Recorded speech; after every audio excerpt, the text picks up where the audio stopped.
COVID-19 crisis.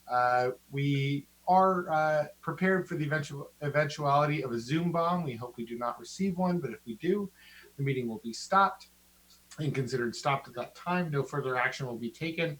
We will try to restart the stream. If we're unable to do so, then the meeting will be considered closed and we'll have to start at a new date. And again, no further action will be taken. Council members and staff are participating from their homes, and we all have children and dogs and family members and roommates who are around, and so people are allowed to turn off their screen or turn off their video at any time during this meeting, but they will stay in the room. If they are leaving the room or leaving the vicinity of their device, they will notify the council and we will record that into the record. Public comment will be handled in two ways. From the opening of the meeting, basically since I started talking, we will be accepting public comment by email, which will be read into the record until the public comment period is closed. So from now until I've closed public comment, we will be allowing public comment to be submitted by email and read into the record. We'll also have the ability for people to Zoom in and provide verbal public comment. In the same way that previous public comments were held live, you will have 3 minutes to make your comment and you will be finished. If you would like to make a comment, please raise your hand. Don't do so physically, but do so virtually. And if you are calling into the meeting, you may raise your hand by pressing *9 on your phone. With that, I'll go ahead and bring up, I guess we're going straight into item 3.1. Because this is a special meeting, we do not have general public comment. That will be available on Monday's meeting. You can send your email comments to publiccomment@sonomacity.org would be the email address. I just saw a note in the chat as far as where they sent.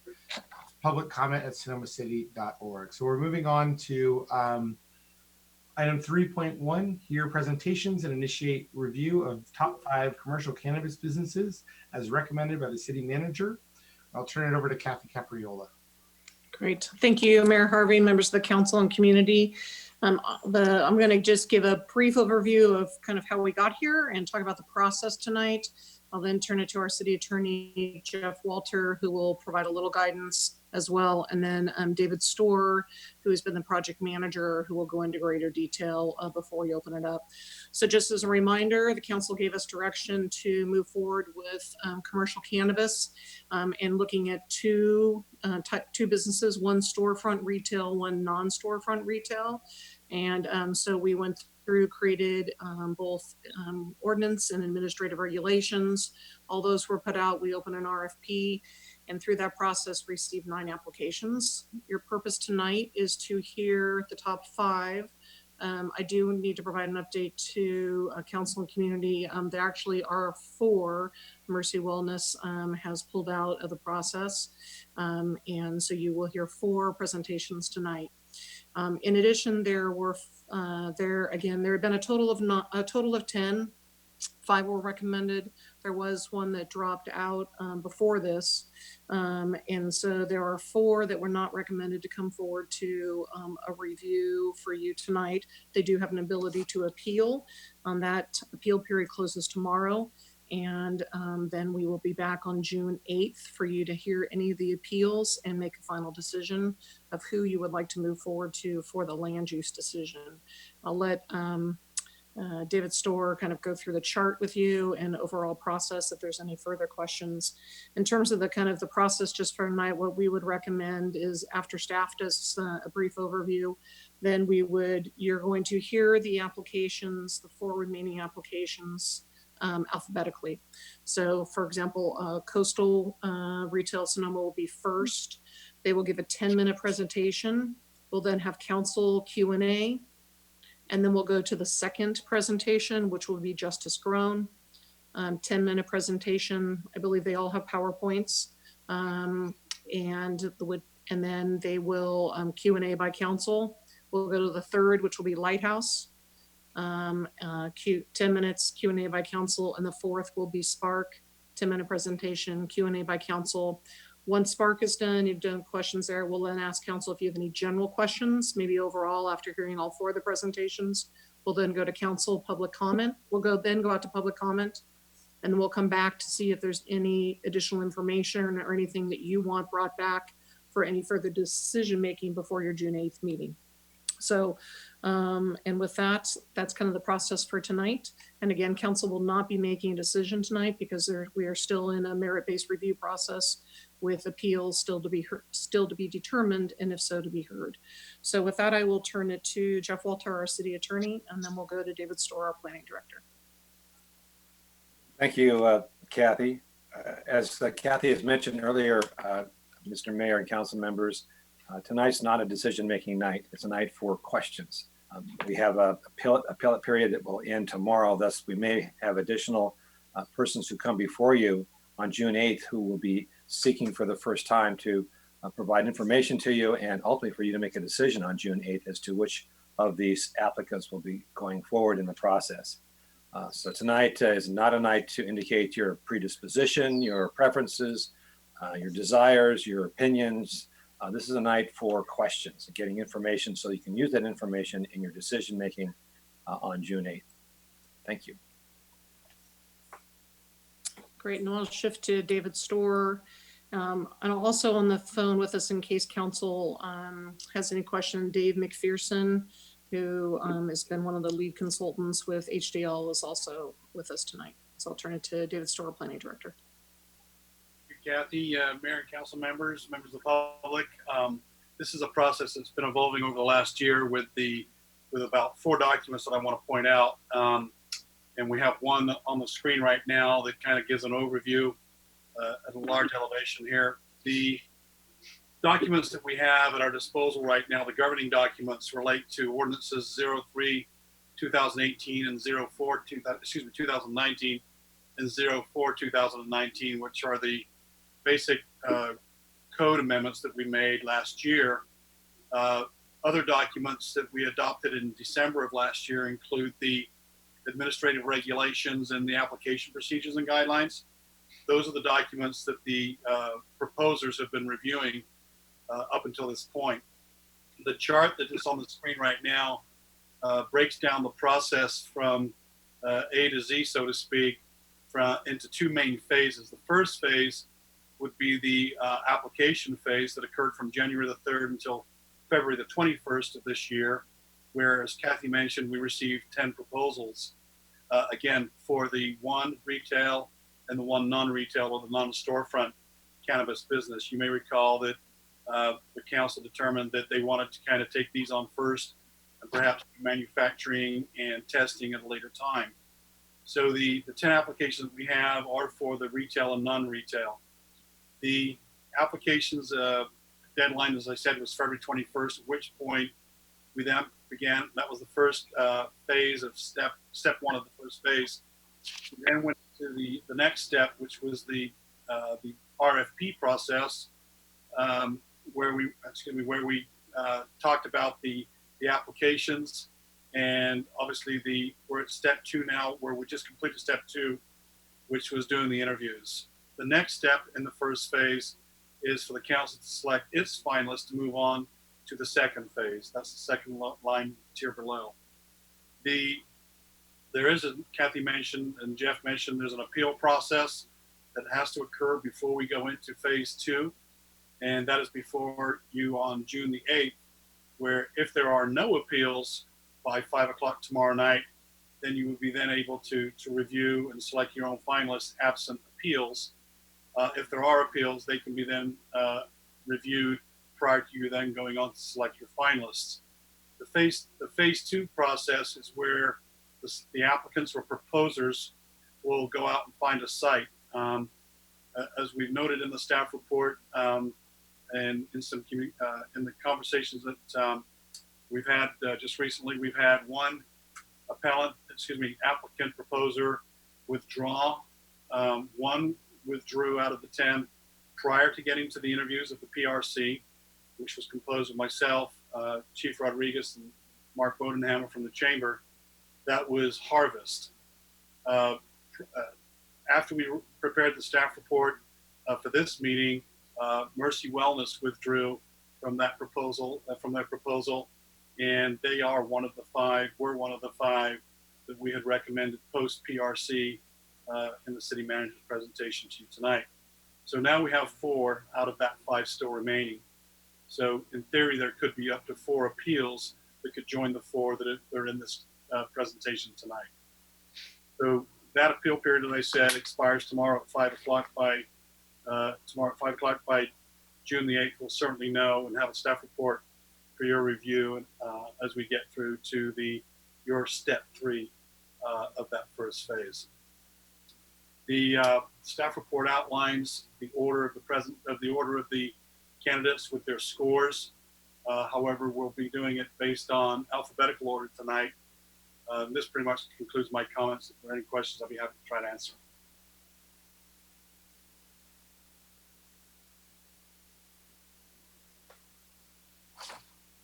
Do we have questions from council?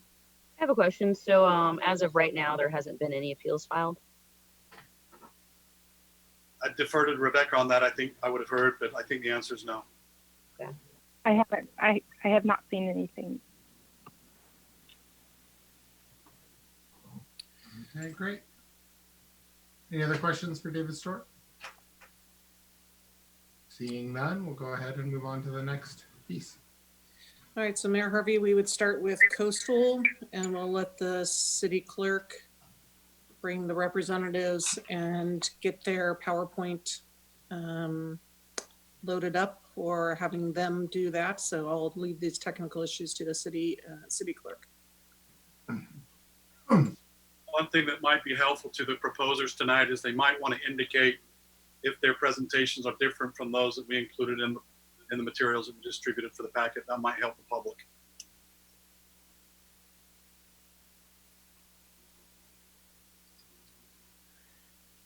And then city clerk, once you get them loaded, you will be keeping track of time as well. I think we have all of them on now. There was a comment of one other. You want to look at the comment? Sorry, my screen got taken over. So Yeah, Jordan Kibblestat mentioned that he'd like to be added as well. yeah, we have them on the list. Yep. I think that's their entire group.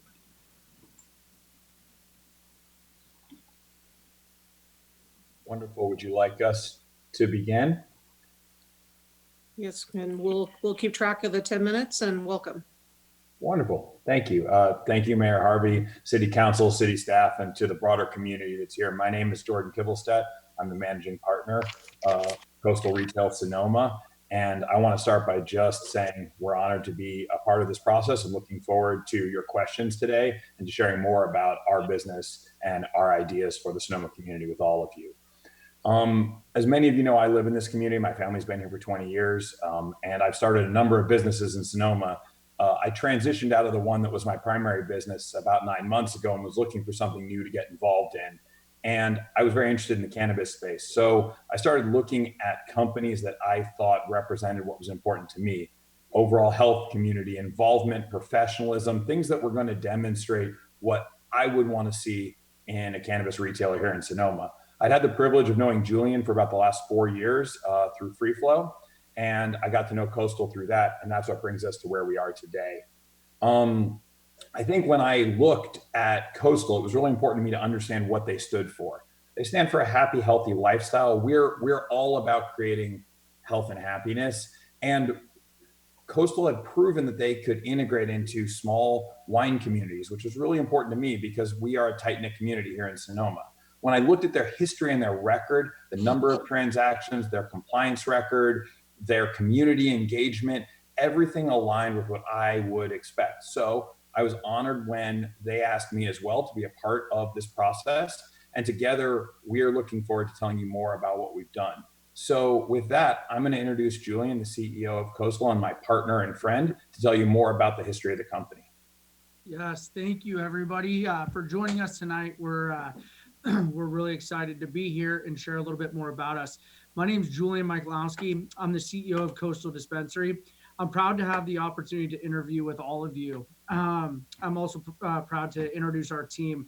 Tonight we have Devin, Ben, Jordan, Cameron, and myself to present to you. Coastal's focus as a company is community, education, security, and compliance. Those are the things that we really focus on most. When starting Coastal in 2018, my goal was to start a branded retail company with a community focus, knowing that we had to integrate ourselves into all sorts of different communities.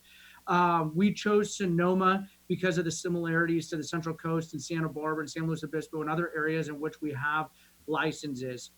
When we started this company, I knew that we needed an expert in cannabis. I knew that we needed somebody who had the cannabis experience in a legal market.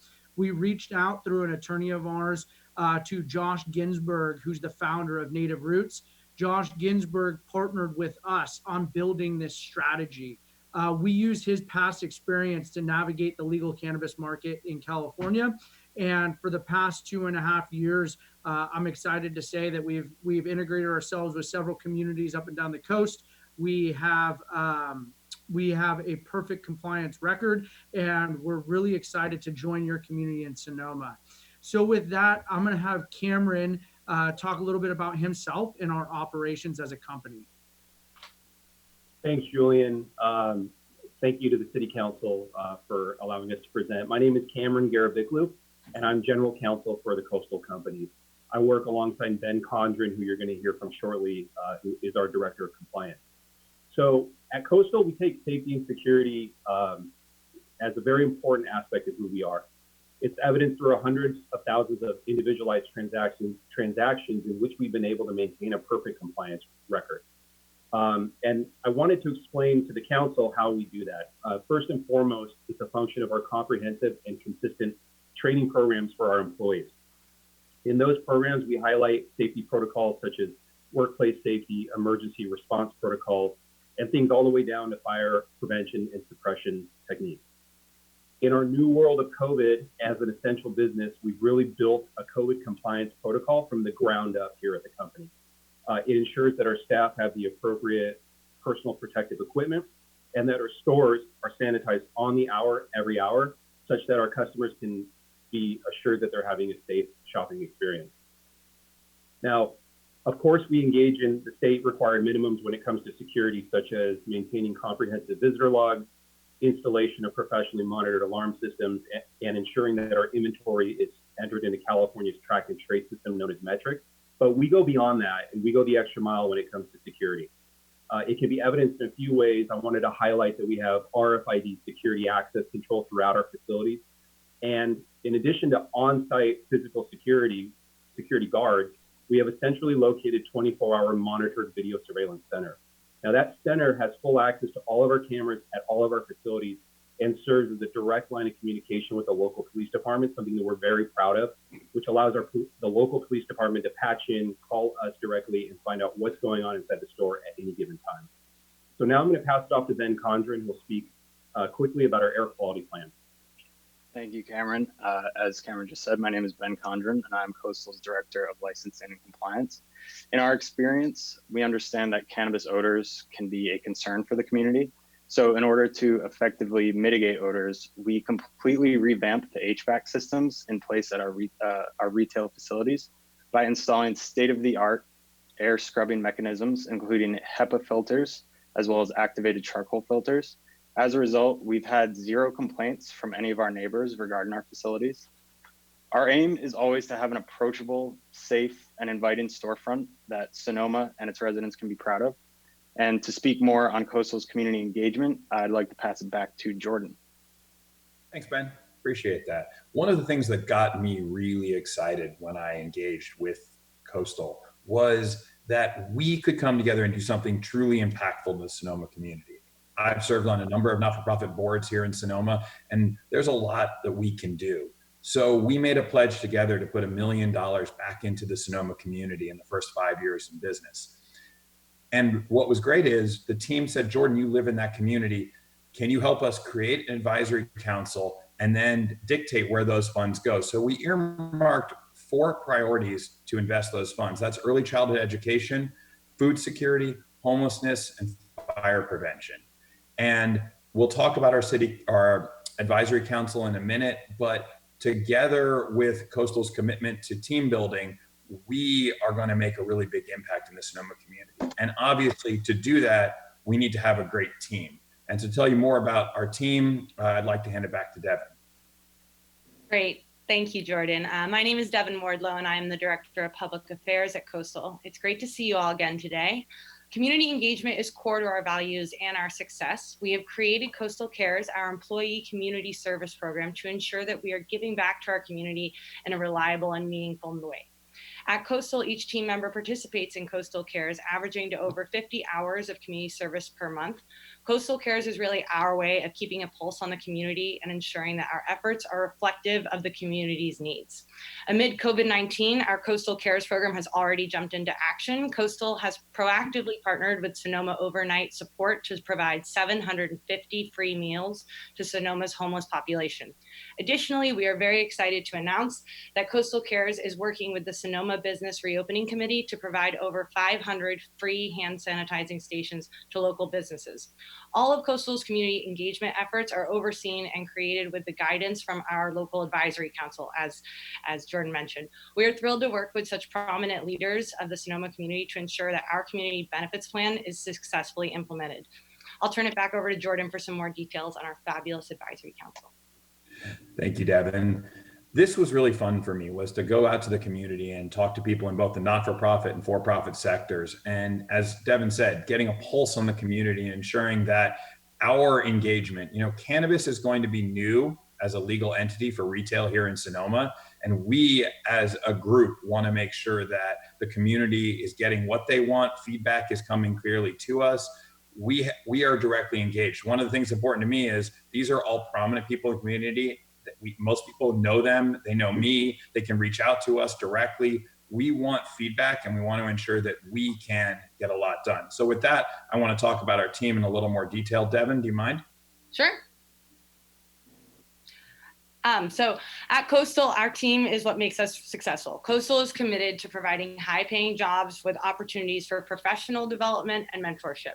Coastal believes that workers deserve more, and as such, we are committed to paying at least $3 above the City of Sonoma minimum wage and 20% higher for all salaried positions throughout our company. Hiring locally is something we believe in and are very proud of. At all of our Coastal facilities, we have successfully recruited 90% of our employees from the local workforce. Through proactive community engagement, we are confident that Coastal Sonoma will exceed our 90% local hiring threshold. Each team member is knowledgeable and well-trained, as all employees participate in our comprehensive 3-day in-person training program. Coastal is proud to offer opportunities for professional and personal growth through our Coastal Growth Mentorship Program. And one thing I really want to highlight is Coastal has had a long-standing relationship with UFCW across California. We have signed multiple LPAs and have received numerous letters of support. We are proud of our relationship with UFCW and look forward to working with Chapter 5 in Sonoma. We're thrilled to offer Coastal employment to the Sonoma community and look forward to working with the city and local partners to ensure our efforts are a success. I'll turn it over to Julian for an overview of press. Yep, I saw that we're coming up on our time here. I just wanted to thank you, Mayor Harvey, the council members, and the community for your time today. We're so excited to be a part of your community. If there's anything that we did not cover in this, we had a very short period of time. Anything at all, we're happy to dive into more detail through the Q&A process. And again, thank you so much for allowing us this 10 minutes of your time to go through our team and our efforts and our future relationship with Sonoma. Thank you.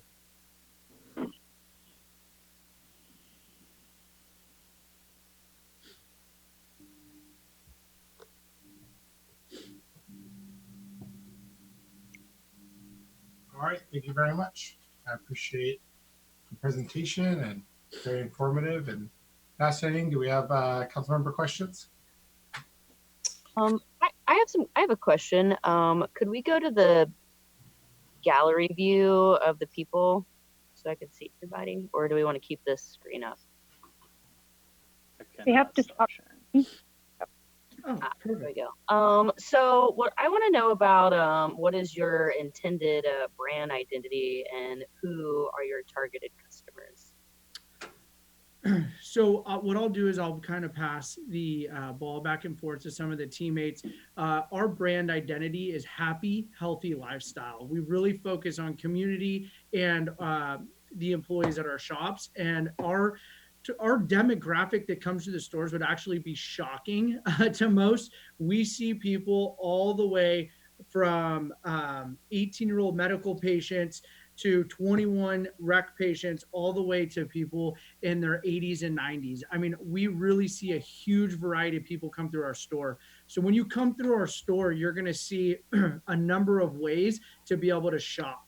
One of the ways to be able to shop is we have self-education iPads, 2 of them in each store, which really allows you to self-educate. We have a concierge service. So as soon as you come in, you will be greeted by a sales associate, or some might say bud tender, and that person's going to ask you how you'd like to shop. And based on your response is how we will then cater to your needs. So either we will walk you through the store one-on-one, explain to you the different cannabinoids, the terpene levels. Our staff is very, very educated on on all of those items that they need to be able to relay the information. Or you can self-educate with our iPads. Or you can just kind of browse around the store and come to the desk with questions. Did that answer your question? And maybe it's something that doesn't want to be revealed in here, but every business has like a target market that it's going after, and so as comparing like, you know, the growing sea of different cannabis businesses, you know, everybody's trying to get in at a different angle. So I'm just trying to see like sort of what the like more unique identity is of like this business from the like cannabis sales perspective.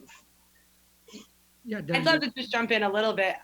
So one of the things that we've been really proud of at Coastal is that we've moved away from the traditional associations of cannabis. We really want to focus on an active, happy, healthy lifestyle, really highlighting the best attributes of California's lifestyle. So when you talk about a market and who we're targeting, we're really looking at expanding the market. So instead of this being something that, you know, you think of typically as, you know, only 22-year-olds, you know, off partying, we really want to expand the health benefits and educate the community that this is something that can be used responsibly for a number of different ailments for people throughout the community. So I would say that our target audience is really to expand this and educate the community on the benefits of cannabis, as well as keep them educated to ensure that they're using it in an appropriate manner. But really, yeah, moving away from that stereotype to a more inclusive company outreach. And my last question for now is, so it seems like you've been in operation in places that have tourists. If you could tell about what your experience has been, and if there were initial issues, and how you've, you know, if there's people traveling that have not been around this product before, and how you try to not create an impact on a community that is used to it with people who find something for the first time. That's a great question. So what we did, so we also had those same thoughts when we opened up. Santa Barbara was one of the very first legally compliant market to come out with the merit-based application. We leveraged Colorado's experience. So we really leveraged that to figure out what the reaction was going to be with the customers, like making sure that people are not consuming too much cannabis, making sure they understand the milligrams, making sure that we educate. So so that's really one of the main points. Cameron, did you want to touch on that a little bit? Sure. So, you know, as you rightly mentioned, Santa Barbara is a heavy tourist community such as your own, and we find that our customer base is a result of both residents and tourists, right? Up until recently, until COVID hit, we would have cruise ships come into our ports, and we would have thousands of people empty onto our streets. So tacking on to what Julian just said, we found that education in the in-store experience is really one of the most important things. We do have tourists come to our store. They're a significant part of our shopping base. Number one, we maintain compliance by ensuring that if they're American-based tourists or they're foreign-based tourists, that we make sure they have the proper documentation to even enter our store. You can't make a purchase in our store unless you've gone through the compliance check on the front end. You're not even entered into the queue in the point of sale system unless you pass that initial compliance check. And then we do educate in store. So yes, there are people that are very comfortable with cannabis. There are people that have a history of cannabis consumption and they're familiar with it. but the majority, actually the majority of people in our community do not. You know that as well as we do. So our stores are meant to be attractive, approachable, and safe. Fundamentally, people are concerned about cannabis because they don't know what it is and it feels unsafe. We have a very safe, approachable store. We have a safe, approachable in-store experience, and we're there from a supportive education approach for the customer, whether they be a local resident or a tourist. Thank you. Sure. I don't want to tack on one more small point here, which is when I was thinking about, again, who to engage with in this industry, having somebody that was in wine industry, in a tourist specific wine industry was really important to me. We have other complexities here. This will be near someone might be wine tasting all day and then try to come and get cannabis afterwards, and what are the impacts of that. So the experience that Coastal has in being in those communities that are so similar to ours was really important to me in partnering with them, because they now have the experience to understand how you play both with your winery partners, your restaurant partners, and the broader community of tourists that are coming in, combining these different substances and making sure that we are protecting our community more broadly by having educated staff and experienced operators who understand that interplay. Thank you. Other questions from council? I guess maybe I have a question this is Amy. I have a question for Jeff Walter first. In terms of the types of questions, I know we're really limited tonight, Jeff. If we have specific questions about the operator, should we wait until after this meeting? I don't think so. If you have a question that I'm not sure what you mean, the operator, specific question about the operator. This is the operator. If you have a question about the operator, I think that's fine. I guess my question is to Jordan Kibblestat. We spent a lot of time talking about wanting to make sure that our first marijuana dispensary was run by someone experienced and make sure that it's sort of a home run. And maybe correct me if I'm wrong, but it sounds like you don't have any experience at all. And although you've partnered with somebody, I think you put down your role in this venture as managing partner. And so I guess what would you say on the issue of being a complete novice in this industry that would be helpful for us to understand why your experience would be appropriate here? I don't know how better to put that question, but. Absolutely. And I'm happy to answer that question. As I said, I've been in now multiple businesses where I had very little experience coming into them. And I believe that surround yourself with the absolute best people is how you're successful in business. I like ideas. I like innovation. And so for me, it's about finding an amazing team. And I think as you look around at the people on this Zoom, you see an incredible team with tons of experience in various areas. Josh, as we mentioned earlier, brings tremendous experience, if not probably the most experienced cannabis retail operator in the country. So yes, you're correct that I personally don't, but I've built 3 businesses here in Sonoma. I've employed over 120 people. I understand how to build a business, employ people, and be an active community member. What I don't know and didn't know was how to be in the cannabis business successfully. So I'm surrounding myself with the best and the brightest, and together I think we will do an exceptional job. Does that answer your question? Sure. I will accept that answer. Would you like me to add to that, since we've done this with other local partners? So how it works is, we really spent a lot of time and efforts building human capital and making sure that we have the ability to manage multiple dispensaries, do it compliantly, safely. We have in-house legal. We have, full-time licensing and compliance. We have Devin, the community partner. And so what we do when we partner in new communities, we always have found it that we are we have the infrastructure to be able to execute, and we find a local partner to make sure that we integrate really well together. Jordan, I invested in Jordan's company 4 years ago, Free Flow Wines, and that's how Jordan and I got to know each other. So we've had a good working relationship for the past 4 years. So we've done this. We did this in Pasadena. We've done this in all different sorts of communities, and to where we work with a local person to make sure that we're hitting all of those local components. But you have a big company background. We've allocated over $20 million into the cannabis industry in the past 2 years. We have the infrastructure to be able to execute. We have all of our standard operating procedures. We have all of those things that sometimes the local partner is unable to afford. They don't have the infrastructure to be able to do it.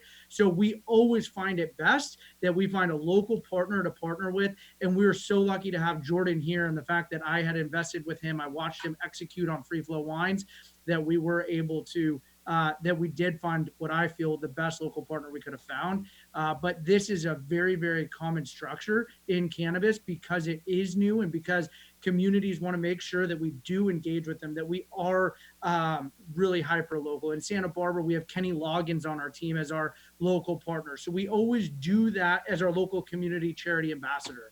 And so what we always do is we bring the infrastructure and the company, the funding and all of those sorts of things, partner with a local person, and together it's a marriage made in heaven. And it really allows us to be able to hit all attributes. So Amy, maybe that helped a little bit there with further clarifying. Sure, thank you. Other questions from council? So one of my questions is, I think getting back to the tourist thing, one of my fears, and I think the community's kind of concerns, is we're going to be opening up for cannabis. We allow consumption of alcohol in the plaza, but we don't allow consumption of any smokable product, cannabis or otherwise. And so how are the rules surrounding cannabis, the laws surrounding cannabis going to be communicated to your consumers? So I'll start and then I'll pass it to Cameron. So we are also a smoke-free city in Santa Barbara. So we understand those constraints. We have full-time on-site security that when they check people out, the products are all in child-proof containers. And we always remind people on the way out, please use that at home. Don't open it in the parking lot. Don't open it in your car. So it's about reminding them. Our sales staff is also trained in that 3-day of training before they even hit the floor. We make sure that we spend significant resources making sure they understand how to communicate to the consumer, that they're selling to. Cameron, did you want to go into some of our further SOWs on that, or SOPs? Sorry. Sure. So very quickly, Julian hit the high level points, I think, in addressing that matter. We do have SOP, standard operating procedures, that we have in place to ensure that our sales associates on the floor are, again, education, right? This is the theme of Coastal. Education is occurring about where is the proper location for cannabis consumption, which is not in the store. Absolutely, it is not outside of the store, and our security guards are trained in that in the event that anybody attempts to consume near our location, they're trained to approach that. More importantly, and something that we're very proud of, is that we literally, quite literally, this is not hyperbole, the chief of police here has us on speed dial and vice versa. So we have an open line of communication with our local PD to make sure that if they are seeing anything occurring that is a result of our operations, that we know right away and we can fix it. To date, we have not had that issue. In fact, to the contrary, we've been able to work with our local PD. In one instance here in Santa Barbara, there was an unfortunate metropolitan bus that had an accident kind of half a block down from our store. And we were able to volunteer our own camera footage and provide it to the police department as part of their investigation. Unrelated to our business, but that was our way to be a good partner. We had the opportunity and the honor to, when we were being interviewed by your town, to meet with your chief of police, and we have every belief that it's going to be the same relationship, and that will go a long way, I think, in addressing the concerns that you just raised. Yeah, I understand the concerns and the education about not smoking at the site or in the store. I just think Sonoma is a little unique in that we have this large square that people like to congregate at, and we don't really have the enforcement capability to stop people from consuming cannabis products in that park. And so I think that specific piece of education is really important here to prevent from that, especially since you are allowed to consume other intoxicants in the plaza. And so, that's an additional level. And so fitting that into your education plan is something that's really important to me. And then the second question that I would have is, have you identified location sites within the city of Sonoma? Where's the consideration there? Yes, so. That's really, could we Yeah. stop here? That's really not on the agenda for tonight. That's the next step. And in fact, there is one proposer tonight that has identified a location, and I would request that you not talk about that or ask questions about that. Well, I can't ask you that then. Thank you. One more question, unless David, you got anything? This is Madeline. I'm not asking any questions. I took instruction from Jeff. My last question is, you mentioned that you have in-house legal counsel, and so I wanted to know your regulatory compliance infrastructure. Like, what and who does that involve? Like, what kind of people, what kind of? So how do you stay up to date with all of that? So Cameron is our in-house legal.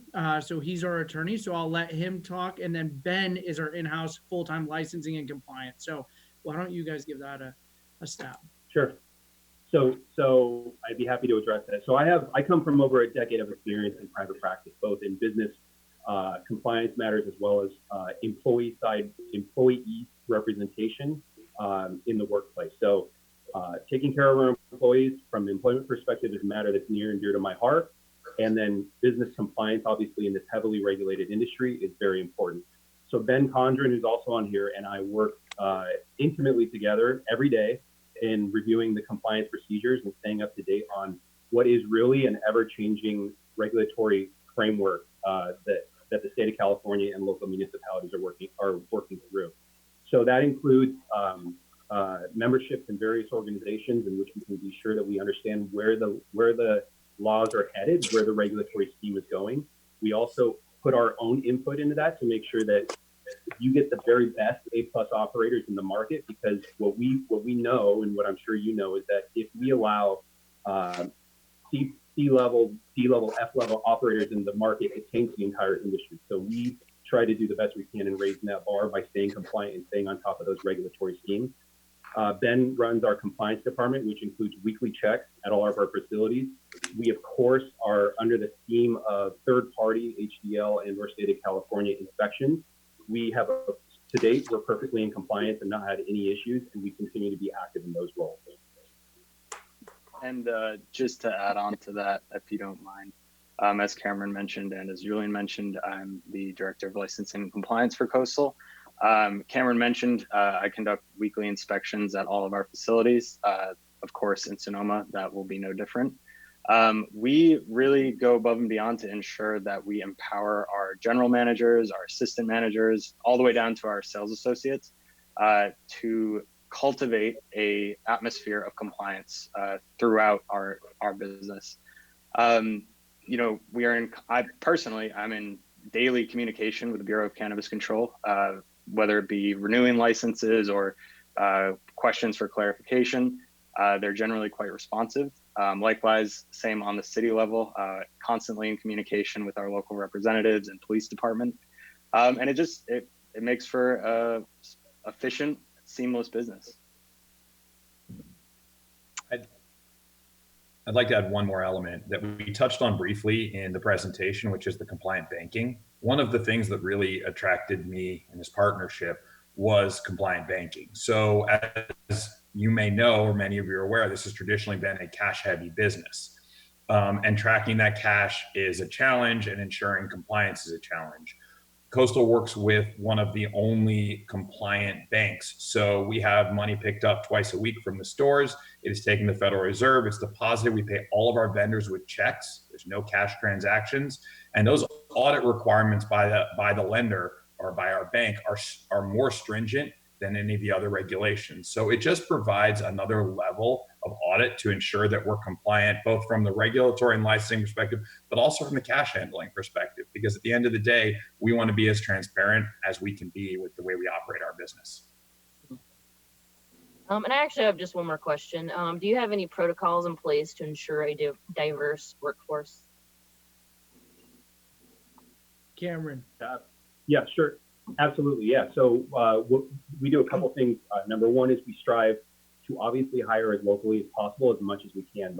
But that process is pretty formalized. So we have in-house human resources who will do hiring, fairs in and around the local community to allow local residents to be part of the process and to be engaged in the hiring review.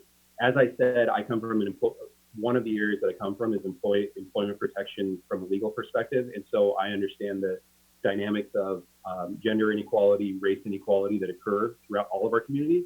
And so Coastal takes a very proactive approach in ensuring that we can try to alleviate those issues across the board. So yes, we are very aware of it, and it's front of mind for us.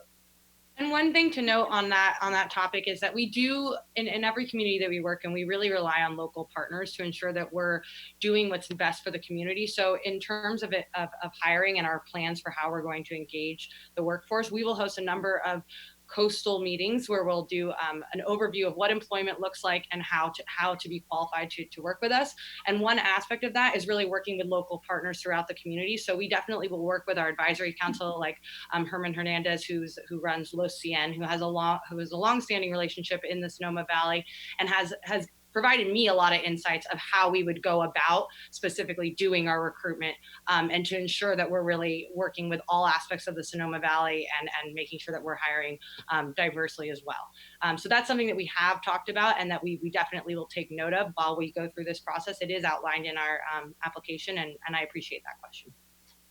Yeah. I have another question on labor and employment.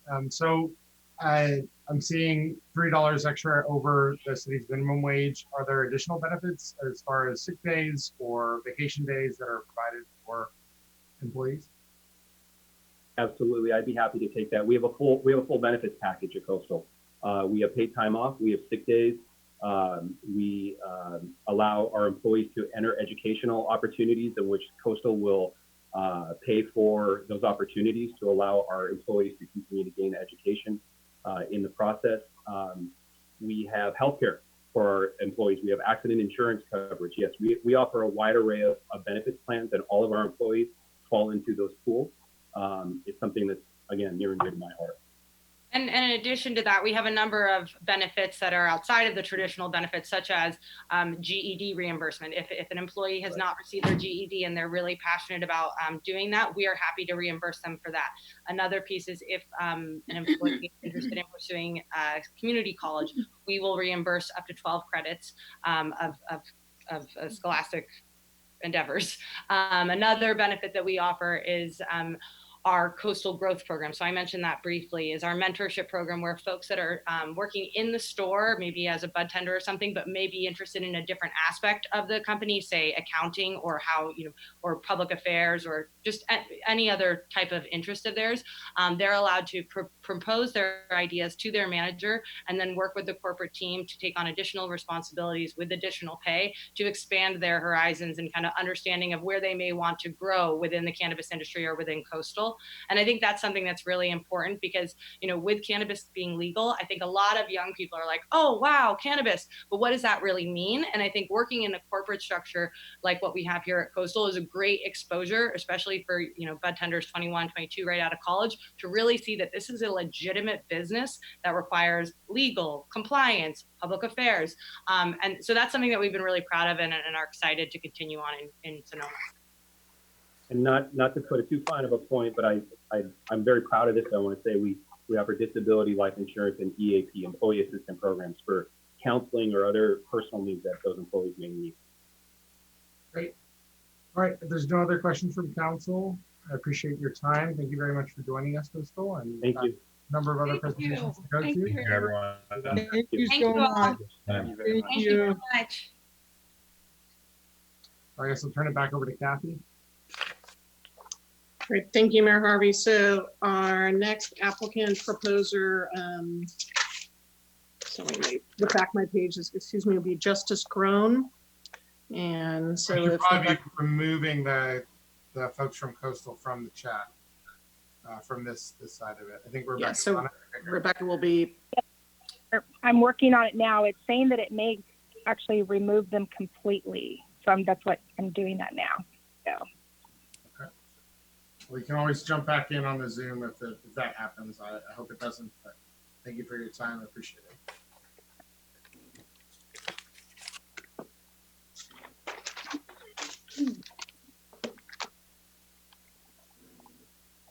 See who's still on here, Julian.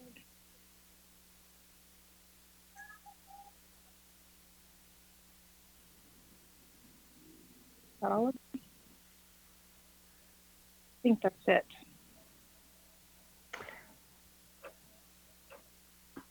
Well, Siobhan Brady is missing, and actually a lot of my team is missing. Oh, there's Jewel and Ken. Okay, so we didn't get a list of everyone, so let's make sure we have everyone in. We have Barry Wood and Siobhan as well.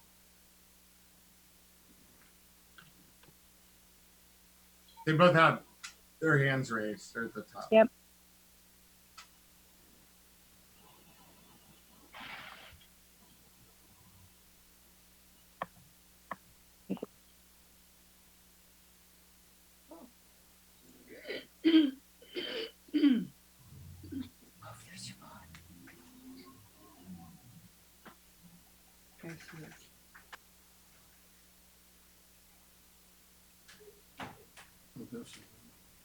Well, hello, everybody. It looks like we have our whole team here. With your permission, I'd like to share my screen and start our presentation. Right ahead.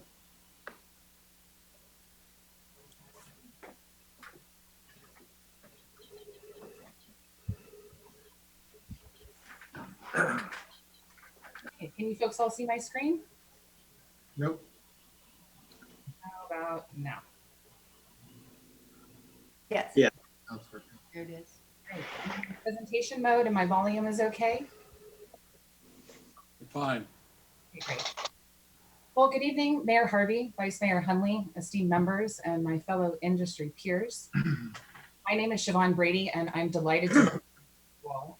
A big thanks to all the staff at the City of Sonoma for moving through this process and prioritizing safe access and for answering all our questions patiently. This has been a long time coming, and we're so excited to be here. I'm going to take the next 10 minutes to tell you a story about who we are, how we got here, and why Justice Grown, a family business, is the best choice to serve Sonoma. We are the perfect blend of national experience, international exposure, and local heart. And to kick it off, I'm going to embarrass myself by showing you my first grade picture from Dunbar Elementary School.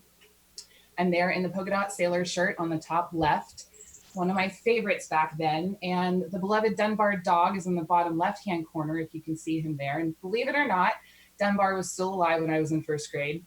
And below that is a picture of my mom, my incredible mom, and I at a Sonoma Sea Dragon swim meet. I spent my entire childhood in a pool and very much support the Park Point pool idea.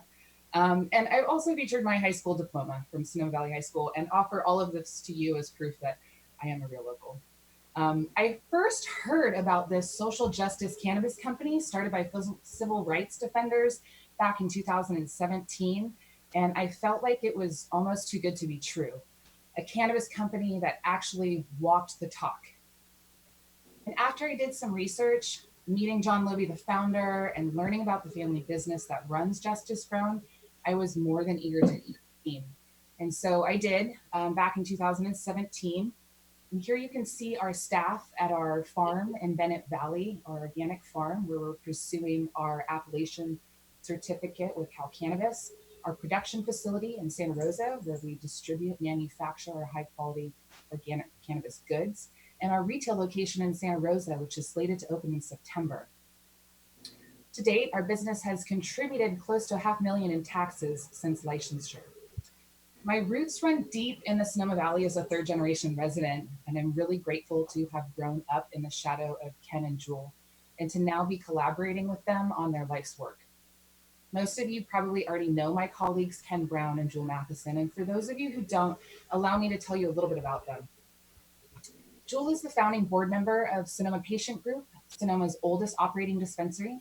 She's a spoken word artist and former director of the Meadow Oaks Waldorf after school program. She met Ken, fell in love, married, and raised a family in Sonoma. And Jewel has been working on bringing safe access to the valley since before 2014, when I was still in high school. Her husband, Ken Brown, served 16 years on Sonoma City Council, 3 terms as mayor, and is an active member of the community, volunteering with more local nonprofits than I can keep track of. Our founder, John Lovey, featured there on the left, is the son of an elected trade union officer. John grew up appreciating the value of workers' rights. He spends his time representing people who have been wrongfully convicted, and he does all that pro bono. He is joined by his wife, Danielle Lovey, in the middle there, and co-founder Mike Kanovitz, running the family business. Barry Wood, our operations director, featured there on the left, is the founding member and vice president of the board of directors of Peace and Medicine, launching one of the earliest permitted retail storefronts in Sebastopol and Santa Rosa long before 2018. I lead up our team and previously worked with the Sonoma Ad Hoc Committee on Cannabis Policy. I was appointed by Supervisor Hopkins to the County Cannabis Advisory Group, and I was elected, or rather chosen by previous Agricultural Commissioner Tony Linegar to serve on the Hemp Advisory Council. I'm currently a board member with the Sonoma County Growers Alliance and was recently appointed to the Sonoma Clean Power Utility Advisory Committee. I was also appointed by the Board of Supervisors. I serve on the Sonoma County Conservation Action Fund for education. I'm volunteering my time, like many of you, to make our community, our county, a better place. In addition, I'm an instructor with the California Environmental Health Association, and I speak nationally and internationally on cannabis and women's issues. I'm not going to bore you with too many of these details, but would love to take questions after the presentation. But I wanted you to know that we've put a lot of thought into these operations, and we are really excited to bring you the quality of service we know to be tried and true that comes from literally over a decade of experience in cannabis retail. Here you can see that we've captured important aspects of our safety and security plan. And we wanted to give you a slide to demonstrate our commitment to well-paid employees. We're committed to exceeding the city's minimum wage requirements. We understand deeply that respectable wages equate to secure housing and dignified living. We've assembled a community impact board comprised of caring citizens to provide us real-time feedback on how we can continue to be good community partners. And the board is made up of Sonoma thought leaders like Dr. Holter, Bonnie Joy, Bill Borum. Our company has a history of creating institutional change, and you can see that in our organization's culture. I'm proud to announce that we have surpassed our diversity in the workplace goals, which you can see in the chart in the middle there. Today, we now know that companies who have women in high-level leadership positions are far less likely to have incidents of sexual harassment and bullying in the workplace. When you empower women and minorities as leaders, you create a more balanced workspace where people can thrive and true innovation occurs. And this is really the secret recipe. More than half of our executive leadership team is comprised of women. Workplace culture I am so proud to be a part of. We're also really proud of our long history of treating our employees well with high wages and training for their future. I would be remiss if I didn't highlight for you that as your ordinance requires, we entered into a labor peace agreement several years ago, which is further demonstration of our commitment to our employees' health and well-being. It's not something we plan on doing, it's something we're doing now. Our national experience operating in highly regulated markets, matched with our team's industry-leading experts, garnering international recognition, and local heart that is our core team, is why we are the best choice. We are not only committed to being good community partners, we have a lengthy track record of doing just that. So here we are. Just want to let you know, 3-minute warning on the time. Can you continue? So much. Thank you. Here we are putting our values into effect in support of fire relief, flood relief, exoneration events, regional park funding, civil rights, a sensible ordinance, and industry-leading standards. Here you can see some of the nonprofits that we have worked with in the past, holding 5,000 square feet of space in our Santa Rosa dispensary for Verity, for them to expand their services. Verity is Sonoma County Soul Rate Crisis and Domestic Abuse Prevention Center. And at the bottom of the slide, you can see the nonprofits that we are pledging to work with in Sonoma. Why Justice Grown? Well, with our proactive community impact board keeping us abreast of ways we can support the Valley, decades of community engagement and education, paired with our industry-leading expertise, this is what sets us apart. Ken and Jewel have worked tirelessly over the last 2 decades, bringing safe access to the Valley. And on behalf of all of us here presenting tonight, I wanted to take a moment to thank them. And with the council's permission, I'd like to introduce our founder and owner, John Logie, to speak for a few moments. Thanks, Siobhan. I am John. I started the civil rights law firm that Siobhan mentioned. What is a civil rights law firm? We do social justice, wrongful convictions, expungements from the war on drugs, environmental justice, those kinds of things. And we've grown from just me and my wife to 50 lawyers now. And with that, we were able to use as the foundation for the cannabis company we started. So the civil rights background is what infuses our cannabis company, which is essentially a family business that started in Illinois and California about 5 years ago and has now grown to 9 states. And we have grown because we have continued to win very competitive contests where states have trusted us. Like in New Jersey, there's only 12 companies that can dispense. In Utah, there's only 14 dispensaries. Our company has continually won those kind of contests because of our community partnerships, our values, and the fact that we deliver on what it is we say we can bring. And what that means is we have this national experience, this breadth of experience that's almost unparalleled in the most highly regulated markets, things like security, COVID protocols, training. We have figured it out in other places, yet we're not like one of those giant companies that has to answer to shareholders or investors. We are, in fact, basically a family-run business that treats our whole company with that. And because we don't have to answer to shareholders or investors or such, we can live our values. And what does that mean to live our civil rights values? It means very true to a commitment to labor. Not only do we have the labor peace agreement that Siobhan mentioned, but we have sought out and have secured a relationship with labor unions in several states. Diversity, Siobhan pointed out, we are not just diverse in terms of raw numbers, but the people who run our community, our company are diverse. In California, in Illinois. That's time. Okay. Yeah. Okay, thanks. It's time. Well, thank you, John. We've included a quote from Dr. Holter, who has been serving medical cannabis patients for years now, and are honored to work with her and Jewel to bring about the type of holistic cannabis dispensary our community deserves. That about concludes our presentation. I'm happy to take questions now or at a later time. Thank you, and I apologize. I don't want it to seem unfair. We're kind of figuring out this process as we go. So just trying to make sure time stays. Fantastic presentation. I enjoyed the presentation. Thank you very much for bringing it to us. And we'll go to council member questions. We've just been having a lot of questions, so I want to make sure that sure. Time. Thank you. So questions from council. I have a couple. Questions. Yeah. So I'm going to be asking the same questions, but the first one is, could you describe your brand identity and who your target market is? Sure, I'd be delighted to. So we are rooted in virtue and are justice by nature. We find that cannabis users come from a diverse background, but the majority of them, at the core of their experience, they're wanting information and education about the therapeutic potential of what they're consuming. So our target audience, or the folks that we are trying to reach out to, are those that are interested in consuming cannabis for the therapeutic potential and also for enhancing their own personal sense of wellness, whether that's relaxing in the evening or helping de-stress over the weekend.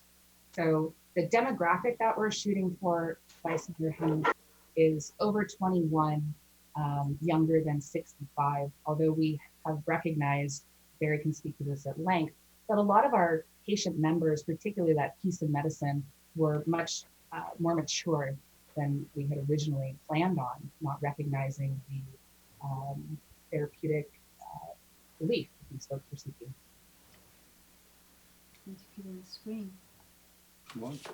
And my next question is whether any of those that have operated businesses thus far, your experience with tourists and what you've noticed and what you've done specifically to handle a customer that might not be used to a product. Yeah, so it's an important part of our intake process when we have a new customer coming to us that we welcome them with appropriate education materials and have a clear understanding of their responsibilities as a patient member, as a customer member, as well as ours as serving them. So we have a patient, or rather customer care agreement, where we outline the expectations, the commitment that we're asking our members to accept and uphold. For example, not consuming in park or in public places, in the safety and privacy of their own homes. We talk about how to monitor overconsumption, what to look for, how to deal with that situation if it arises. So we take this very seriously. None of us are interested in providing a reckless or chaotic experience for any of our members. It's important that we take good care of them and explain thoroughly the potential of what that experience could look like and encourage responsible use.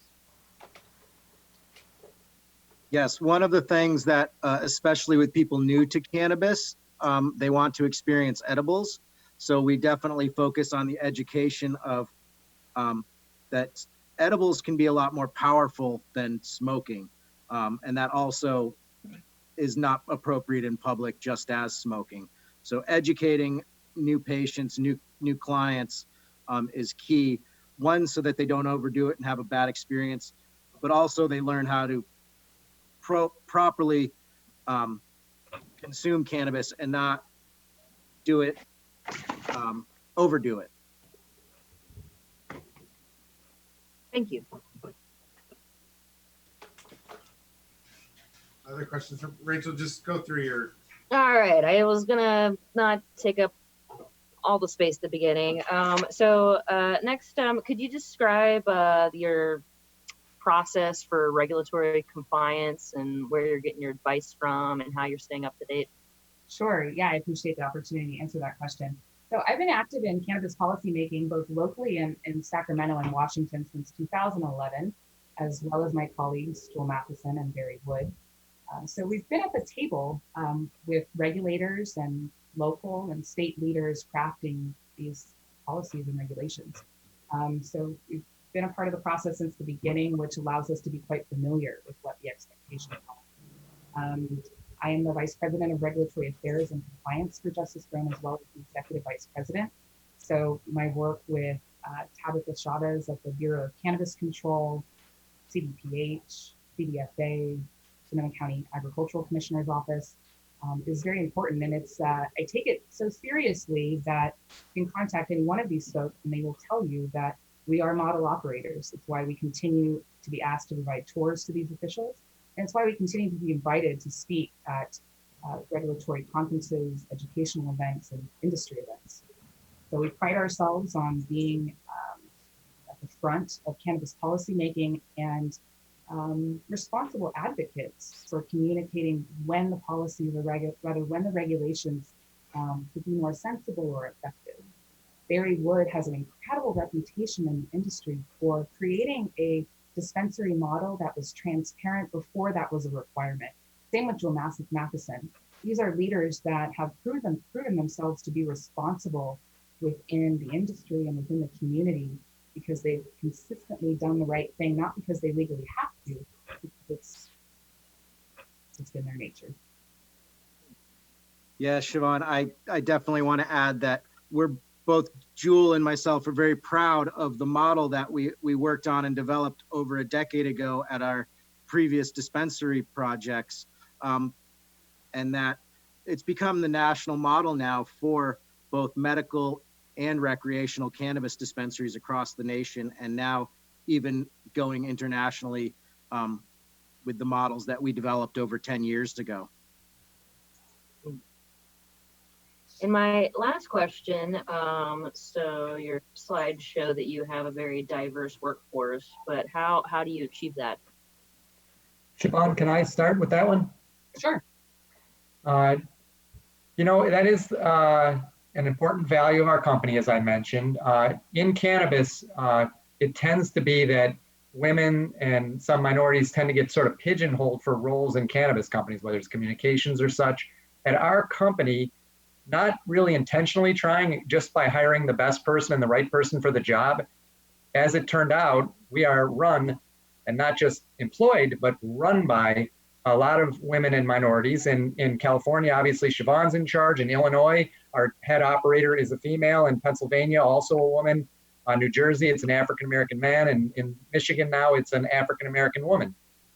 And when you have diversity at the top, as our experience has shown, then they intuitively and naturally make sure the workforce is diverse because they're looking for the best people and they're not, just pigeonholed to what they know and the people they know. So when you start with diversity at the top, you end up with a thoroughly diverse company. And that's in fact, as Siobhan's slide showed, what we have. And if I may echo you, John, I think one of the ways that we've been able to retain that talent and that diversity is our company culture. We're able to find incredible people that want to work with us and they come to love working in our company and they stay with us. So that's what allows us to build and grow and really be in a wonderful position to recruit some of the most talented and, intelligent people in the industry. So, Mr. Mayor, this is Madeline. I have a Yes, Madeline. question. All right. So I see something here that says our team. I'm sorry, within your organizational structure, who's Joseph Rubin? Are these other company representatives? Brad Davis, Evan Forsyth, Ada Karamanchi, Melanie King, and Jennifer Montgomery. I don't understand what they're doing there. It sounds like there may be some technical issues that those names sound like they're associated with another application. Yeah, I think that's another application. Well, it starts before the next application, so something happened. Well, thank you for explaining. I thought, what's going on? Thank you. Thanks, Siobhan. No problem. I have a quick question. Good, Amy. Excuse me. In terms of volume at your site, we don't know what your site is, but how many, what is the daily traffic that you're predicting if you were selected? What are your projections? I'm going to go ahead and let Barry answer this question because he has a lot more details to share with you folks. Yeah, in general, around we projected for opening an average of about 12 client visits per hour, which would equate to about 107 visits per day, and that would go up to, I believe, just over 3,200 visits a month. We projected a slow growth over the first year. By the end of the first year, we look at having approximately 22 client visits per hour. Our first year, we project 55,848 visits, and then we slowly project a growth through the second year, and then in the third year, we hope to grow, but we projected a leveling at peaking out at about 40 patient visits per hour. And that's still going to fluctuate throughout the year, depending on the time of year, because through our history in dispensaries, we found that there is a seasonal fluctuation. We definitely find higher visits in the last few months of the year, and it tapers off in the beginning of the year, and in the spring, it's kind of hits a low and then ramps up through the summer, through the fall months again. Thank you. Got a question. So I saw during your presentation there was a pledge to work with a number of nonprofits. Can you talk about those relationships? How have you developed them? Have you developed them already, or is it a future promise? And what sort of benefits do you see yourself providing for the community in the future? Yeah, so I want to talk about first the nonprofits that we are working with and helping right now. And the first nonprofit of our choice that we've focused on is Verity, the Sonoma County Soul Rape Crisis and Domestic Abuse Prevention Center. So we've carved out 5,000 square feet within our dispensary in Santa Rosa for Verity to expand their services. So that's really our biggest pledge to a local nonprofit. In addition, after the Nuns fires, during the fires, we worked with the Bennett Valley Fire Department, helping them put out fires on the road that our farm is on. We had access to generators and a well, and were able to keep those trucks full of water so they didn't have to go down to the fire station during the fires, and provide more rapid response to the higher mountaintop homes. So we've done that. In addition, we sponsored a flood relief fundraiser. We sponsored the silent auction table. Locally, part of the community impacts board, part of that role, or rather that function, is to help us understand the biggest needs in the community. So some of those folks on the community impact board, like Mario Castillo, are representing nonprofits that we've targeted, that we want to work with. So for example, we're looking to their leadership as to guide us as to how we adapt. But with Mario, we're wanting to work with him to recruit within the Latino communities, and create, again, that diversity that we're going for within Sonoma. We've also, John and his attorneys have exonerated over 60 people to date. And when I say exonerated, I say handling all of the filing fees and the applications for these individuals. We had a picture there of one of the exoneration events. So these are some of the things that we've done historically. Yeah, I guess my question is, I saw Fish, La Luz, and a couple other organizations, and I was wondering what the Connecticut said. We pledged to work with these community partners. So I'm just kind of trying to understand what that means. Yeah.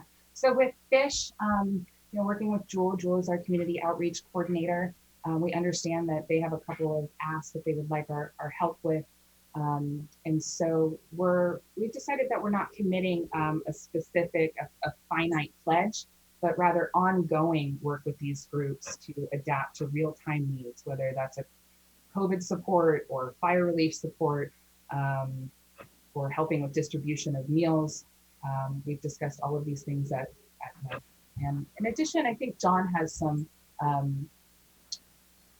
ideas that we had discussed that we'd like to share with you about our community impact. Yes. Thanks, Ron.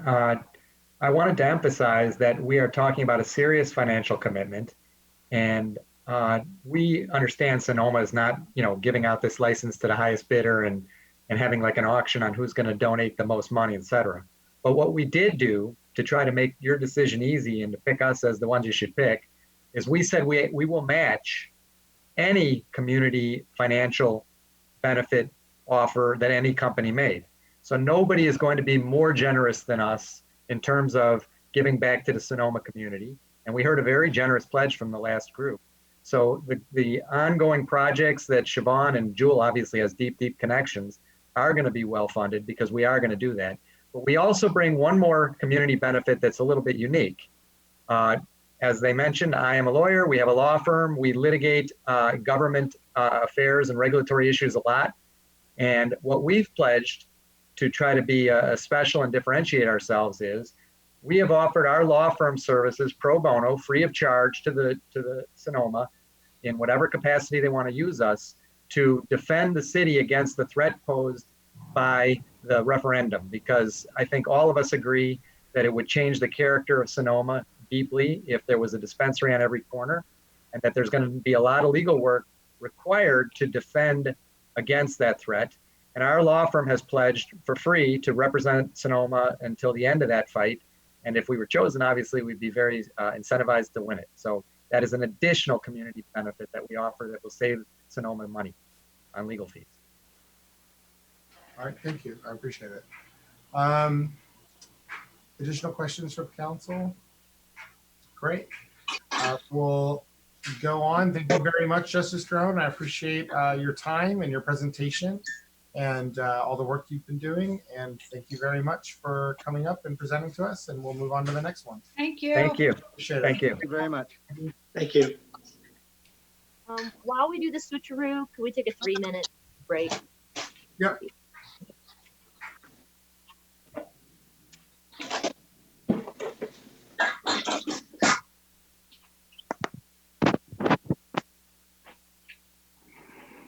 My iPad's on like 4%. That's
Awesome.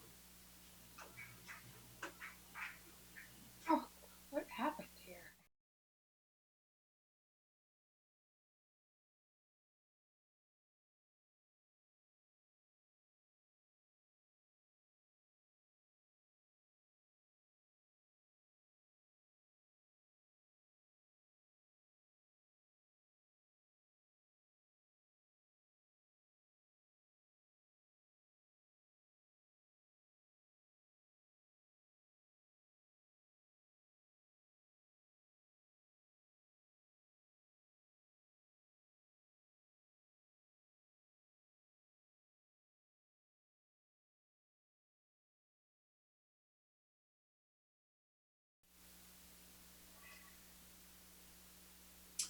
Good evening, ladies and gentlemen of the council and the community of Sonoma. Now, I want to thank you, myself, and the remainder of our team for your time this evening. My name is Brad Davis, and I'm the Chief Operating Officer of Lighthouse. Lighthouse can be understood through the lens of the culture we've created here, in part as a result of the real estate and hospitality experience of our founder and CEO, Joe Rubin. He grew up in a family business that has had significant presence in California for over 70 years. We strive to create this family culture as the foundational element to our company operations. Our culture determines which locations we go into. We target markets that over-index for tourism, senior populations, LGBTQ, and we look for markets with a strong sense of community.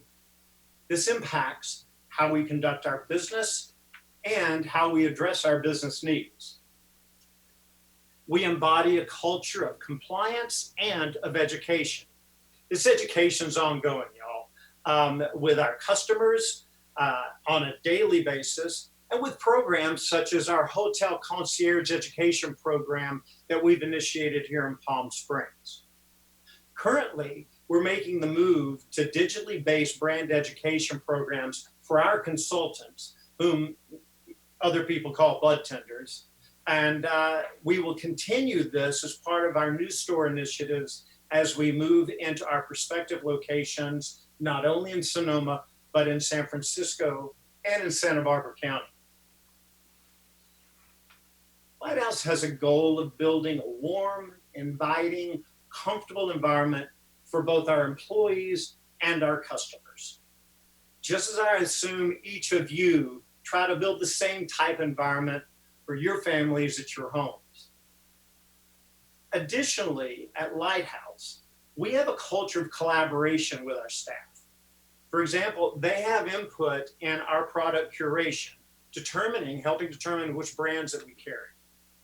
Strong collaboration also exists with our vendors and our suppliers, both inside and outside of the cannabis supply chain.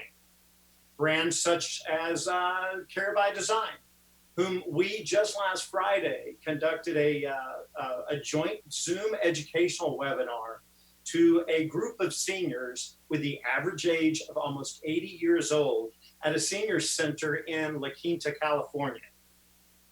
We work with our companies so that they become not only our vendors, but they become our true strategic partners. At our Southern California stores, we look to emulate the philosophy of the preeminent author Maya Angelou.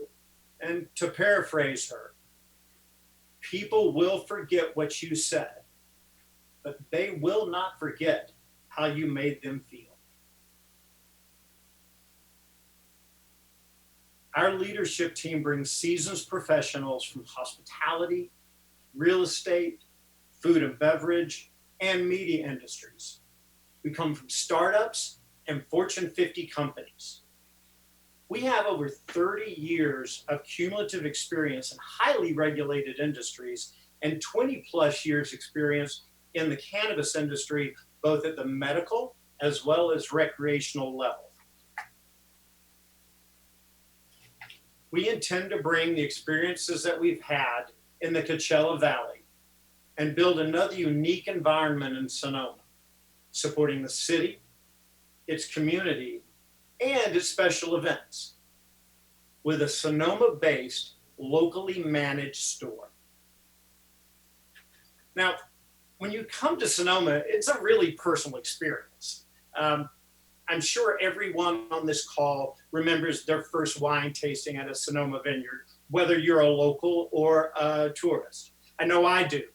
I was at Gloria Ferrar, a very memorable personal experience, even though sometimes it feels like it was 100 years ago. And when you make the choice to walk into the Lighthouse Sonoma, like cannabis itself, it will be a uniquely personal experience to each one of the customers, and you will not forget how we made you feel. We are the only finalists with a signed LOI in a correctly zoned in-town location at Four Corners. So what was once a service station will now service the personal cannabis needs for all Sonoma residents and tourists. I'd like you to note that our location choice is well outside state and city zoning regulations for schools. Mr. Davis, this is Jeff Walter. It's not part of the proposal tonight, so I'd ask that you not discuss your location. If you're selected to come back on June 8, you will then be given an ample opportunity to discuss that along with all the other finalists at that time. So let's move on to something other than location, site, zoning, et cetera. That's not a proper topic for tonight's presentation. Thank you. Of course, sir. I will be using renderings of our presentation to talk about the experience that you will have in our Sonoma store. I don't think that's appropriate. If you have a floor plan that shows your standard manner in which you display your product and you route the customer and the safety measures you take, that certainly is appropriate. But a site-specific discussion is not on the table tonight. Thank you, sir. I will accommodate accordingly. Then we'll hold those beautiful slides till next time.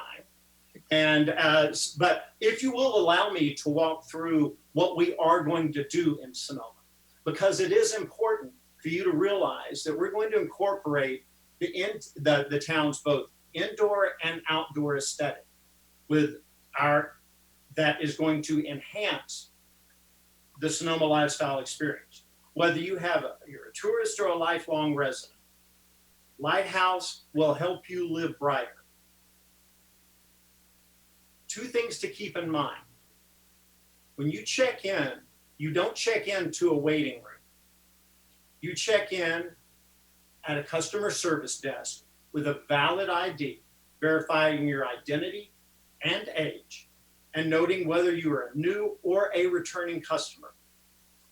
With our retail, we have an open retail concept and a consultative sales approach, which allows for browsing at your leisure. For the time being, that browsing will happen in a socially appropriate space. When you look at how we function at Lighthouse from a sales perspective, I would like you to think about the Nordstrom's retail experience. 3-minute warning. Oh, thank you. The upgrade to Four Corners will require significant construction and remodeling. All of our construction, security installers, and personnel will be from Sonoma. And we have identified those companies that we're going to be working with. We will meet and exceed compliance expectations, working directly with the fire departments and police departments as we do in other locations. Also note, we're a small, tight, nimble organization with little red tape, allowing us to quickly pivot to meet business needs. We recently responded to instituting COVID-19 safety practices before the first stay-in-place order was issued in California. And for the well-being of our team members and our customers, we have already instituted a detailed COVID-19 handbook guiding safety measures in our stores, which meets state and local guidelines and is also OSHA compliant. Lighthouse is committed to creating a workforce that reflects Sonoma's locally hired, diverse, reflects Sonoma locally hiring. We will have a diverse force that has an emphasis on disadvantaged, marginalized applicants. Our current store teams are 70% women and minorities. We believe in growing from within. Our current store management, over 75%, started within our company in various positions. Lighthouse will continue to contribute to the well-being of the community as we build respect as a business partner. Melanie King, a Sonoma resident for 15 years with children in the Sonoma School District, will direct our Give Back initiatives and is already working with Sonoma to identify specific needs. To illustrate, we're currently donating 1% of all sales in the Coachella Valley to various coronavirus-driven morning to the Boys and Girls Club and the Well of the Desert Food Bank. We are also forming a local committee, a cross-section of Sonoma residents to determine where our Sonoma contributions will best meet your needs. To live brighter at Lighthouse, we will incorporate the spirit of Sonoma, and we will work with city governance and locally involved citizens to attain this goal. We are prepared to meet and expedite the timeline of development, and this is where our real estate experience becomes an advantage to you. Working with various aspects of Sonoma governance, we'll be able to rapidly open and build a new tax base in the city of Sonoma. We understand this. We've experienced it in Palm Springs, and we understand the impact of COVID-19 on the tourism industry and will be well positioned with a secured location to begin to fill that void. Thank you. I hope you have an opportunity to allow me to give a warm thank you for the opportunity tonight for this consideration. And we will open up questions for the whole team now. I have a question. Yeah. This is Amy Harrington. So in terms of foot traffic, what are you expecting, I guess, by the hour and annually? What are your projections? Hi, this is Joseph, and I just wanted to thank you all for being here and allowing us the opportunity to present. And once again, I do apologize, Jeff, for including the renderings or photos of the location. We didn't know in advance. I guess we thought the topics were anything goes, but so apologize for including those, and we look forward to getting into them at a later time.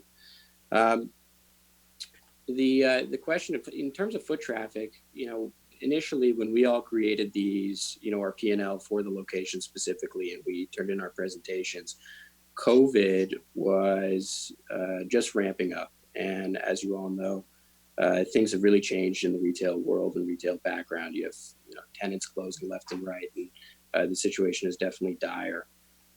We have had to revise what our current expectations are, or at least projections for the time being, significantly downward.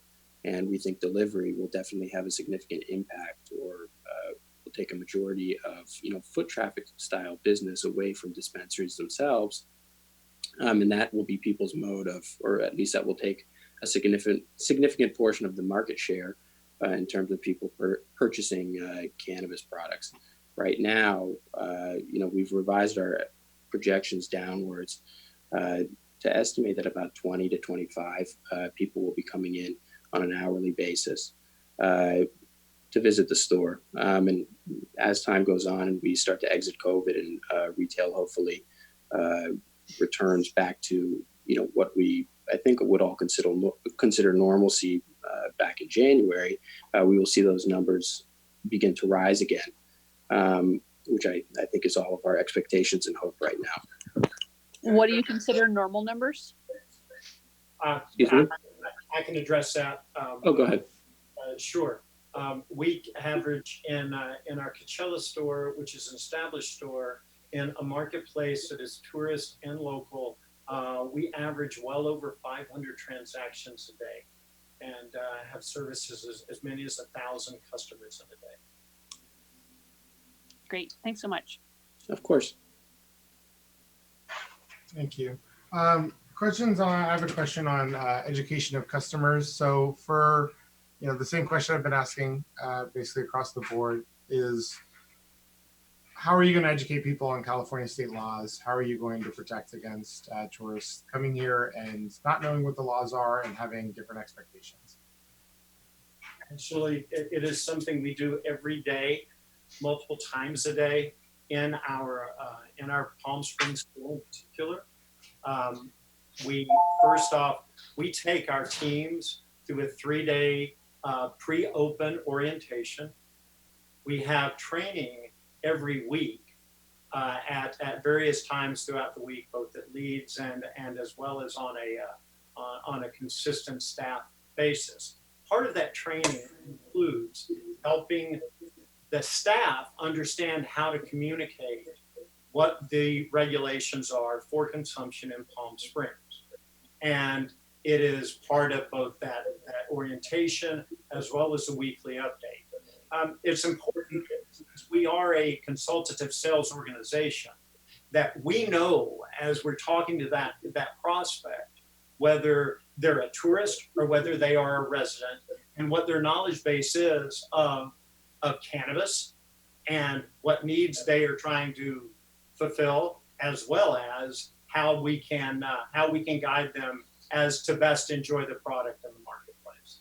And I do want to point out, and you may have missed, since we got a little confused there, we initiated a hotel concierge training program, since a vast majority of our customers either are in hotels or are in short-term rentals. And so we work with the short-term rental organizations so that they can prepare in their books, that they leave in the homes, information on how to consume privately in the home, and work with the concierges in helping inform their guests.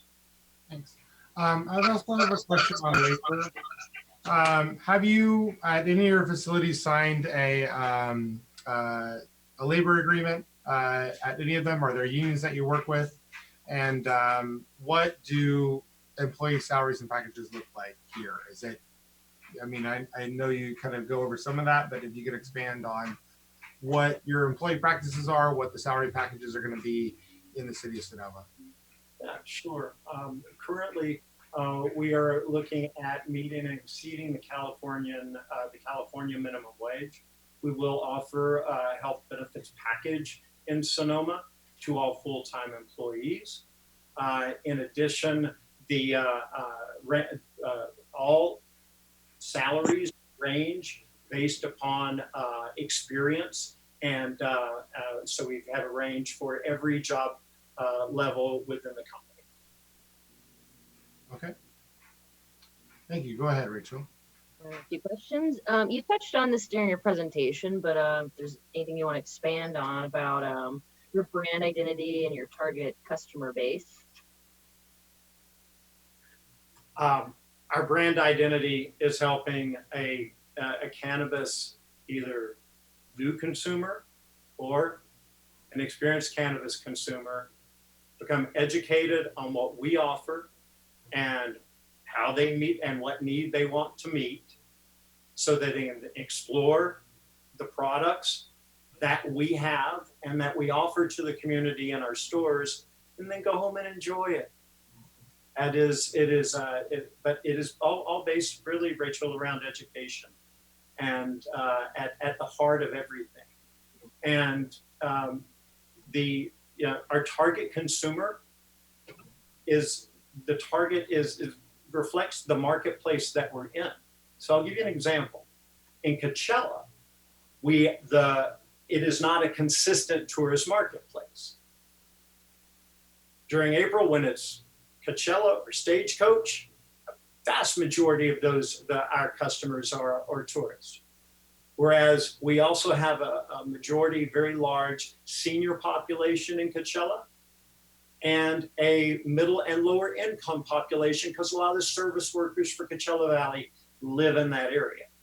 In Palm Springs, we service upper income households, we service the LGBTQ community, as well as obviously the large senior and tourist population in the Palm Springs marketplace. So the target consumer is really the community that we are serving. Thank you.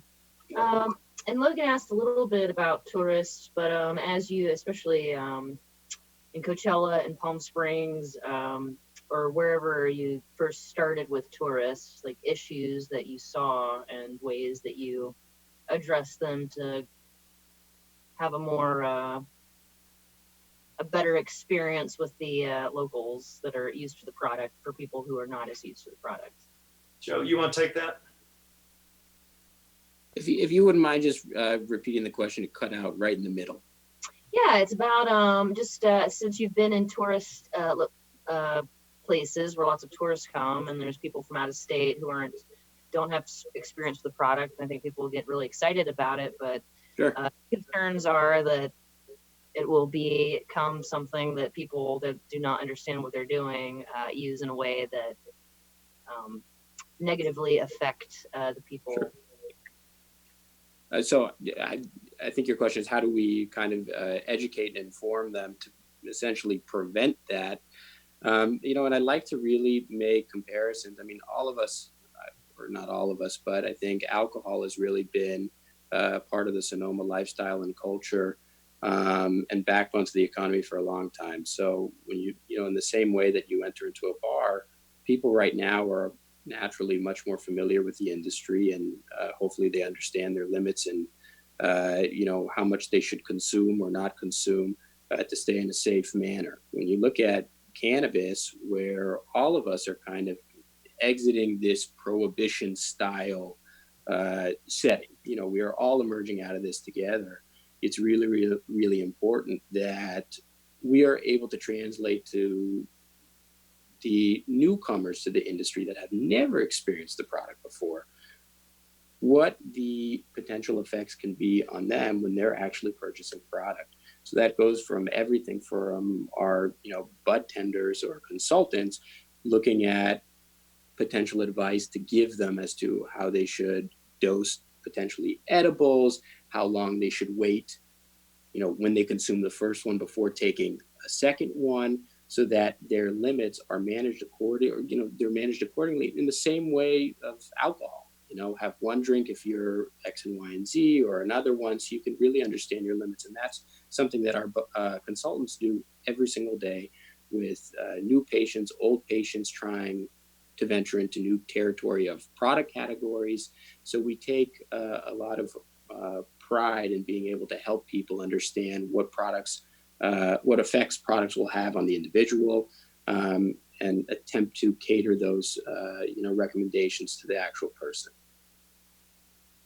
I would also just like to add. Can I add one thing, Rachel? That's why brand education is so important to us with our consultants, because it's important for them to realize the, you know, the effects of the individual product and the results that could be expected. And as Mayor Harvey had stated, that you guys have a park that everybody consumes alcohol in. We want to make sure that we can work with the city so we can actually tackle those things. If we have to put up additional signage, that's something that we want to work with the city to do, you know, much like working with the local organizations. That's kind of something that we kind of would like a little bit of city council's help on in order to drive that particular business industry model in the direction that you guys see the most fit. My next question is, what is your internal regulatory compliance infrastructure? Who do you have keeping track of the changes and making sure that you are following it? Sure. So I'm happy to dive into that. Aaron LaShawn, who's our personal attorney, works for a firm called Nelson Hardiman, who focuses solely on the regulated industries, specifically medical and cannabis.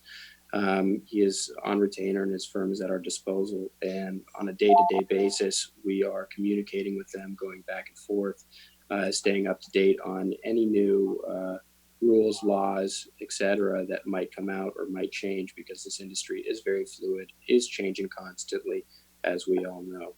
From the top down, our SOPs are constantly being modified to adhere to any of those new laws or regulations that might be thrown out or changed on a day-to-day basis, so we can constantly stay in compliance. In addition, we on a monthly basis, tend to have a third-party auditor come out, and we do this ourselves. It's self-auditing, making sure that we are in fact staying in compliance and taking care of everything so that we're adhering to all local and state regulations and rules.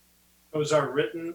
They exist in each location, as well as in each area of each location that we have. So that and compliance is that, as I stated earlier, compliance goes with that education aspect of the company, from Aaron all the way down to the customer relations person that greets you at the door. Thank you.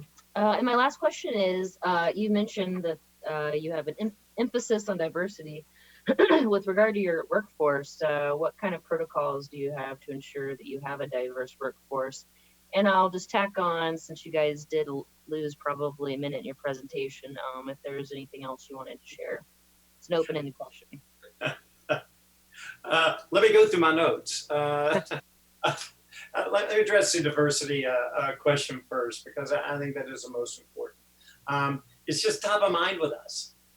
It is in all of our hiring practices. When we enter a marketplace, we not only do we have public postings, but we hold a job fair. And as part of that job fair, is open to the entire community. And as I stated earlier, we have a leadership, we have a company that is 70% women and minorities. And this is because it reflects the marketplace. And the goal for us is for the staff that we hire to be reflective of the marketplace that we're in. And in a market such as Sonoma, which is a diverse market with seniors, with minority, it will be incumbent upon us to be mindful of the marketplace makeup as we go about staffing our team locally. And if I could chime in, I'm sorry I haven't had a chance to talk yet. I was let in a little bit late. I'm Melanie. I'm the Sonoma connection to the application for the Lighthouse. And if I could take back some of that time that we lost, I'd really appreciate an opportunity to talk about why I feel Lighthouse is a good match and why I brought them in to partner with me. Unlike other applicants that you've met tonight, they were reached out to by various entities. And I want to make it clear that as an industry expert, I actually reached out to Lighthouse. So in my capacity at CannaCraft, I got to know every single dispensary up and down California, as well as Colorado and some parts Washington, and got to see a lot of operators and how they operated. And there's a very big variation in quality all over this industry. I think all of you maybe have seen that, a glimpse of that just through this experience in and of itself. So the things that I love about Lighthouse that I really want to emphasize is this personal experience. Brad had talked a little bit about that Nordstrom experience. I just want to make sure everyone's clear that when you go into Lighthouse and you talk with a consultant, that person is there to help guide and educate you through that experience. So this isn't something where you're self-educating. This is actually a one-on-one experience where people feel catered to and are able to really discuss their needs, be heard, and actually be kind of pointed in the right direction. And we know that this is a process. A lot of people, the first time they're dealing with cannabis, they're unsure. Slow and low is always the way to go. We don't want people coming in and buying extracts their first time into a dispensary. So it's all about that education and that customer service. And then the other part that was very important to me as the event director of the largest cannabis company in California is I got to see all the other dispensaries and how much money they were spending in their local economies. I got to see that through sponsorships. I got to see that through various aspects, give back programs and whatnot. A lot of programs are really great. They have compassion programs where they give free product or reduced price product for people who maybe are in cancer treatments and can't afford that. That's kind of the industry standard. But what I saw with Lighthouse was every time there was any community event, they were there, and they were there in spades. So we're talking about the fact that they opened their flagship Palm Springs stores during Pride in Palm Springs. And that's a nod to the community. It's a give back to the community. And from that events perspective, that's what I really saw and appreciated. I think they're a very ethical company. And I can share just a quick story of the time that I knew they were going to be a good partner was right when I met Joseph about 2.5 years ago. I went with Joseph when he visited Canacraft and his sister out to lunch. And at that time, some of you, if you have any research that you've been doing, you may know of a company that was kind of coming in strong, very powerful.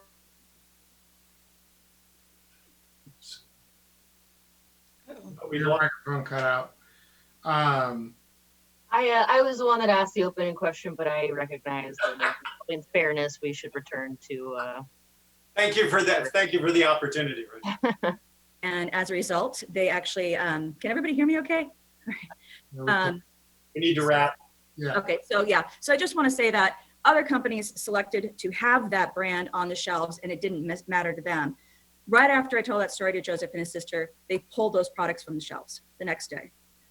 So it's an ethical company that gives back to the community and one that I think would be a great match for Sonoma based on personal experience. Thank you. Thank you. So, Mr. Mayor, could I just say something? You may, yes. I don't have a question. I got out of, I guess I got out of sync because Justice jumped ahead of Lighthouse House. So I don't know how that was decided, but the way the presentation went, it was supposed to have been Coastal, Lighthouse, and Justice. So it went out, and that's why I sort of got lost. So I just wanted to let you know. Well, and now you know who we are. I know, but you were supposed to come in on second. You were I just supposed thought to. you were doing. I just thought you were doing extensive research on the subject here. Go ahead. Go ahead, Amy. I guess I'm wondering, just as a follow-up question, you said that you have 70% of your employees are diverse, women or minorities. What about your leadership team? 50-50. If you talk about the leadership team that you're looking at right now, now it's not 50-50. Actually, you don't see Jennifer on there. I'm gay, so I'm part of that minority part. And at the store level, let me see. 50. I don't mean at the store level. I just mean like as a ownership at the higher levels of the company. Are there women on your board of directors? Do you have? Joe, you want to address that? Yeah, sure. So as Brad was describing, I mean, our leadership team, you are looking at a majority of them minus our attorneys, as well as Jennifer, who I believe is here, but is not, I see her name there, but she's not on the video. So when you do the math, we do have women, folks of minority, all part of our leadership team. I don't have the exact figure for you right now, but there is a diverse group of us here that are working. From the ownership standpoint, yes, it is. From the ownership standpoint. Yeah. Okay. Any other questions from council? All right, with that, we'll go ahead and thank Lighthouse for joining us. And Thank you. I appreciate it. Thank you very much. Thank you. Thank you. Thank you.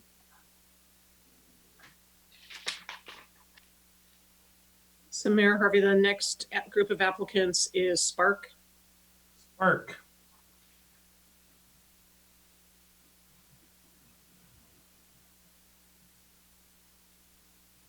Can I ask you a question? Are we taking public comment after all the presentations? Yes.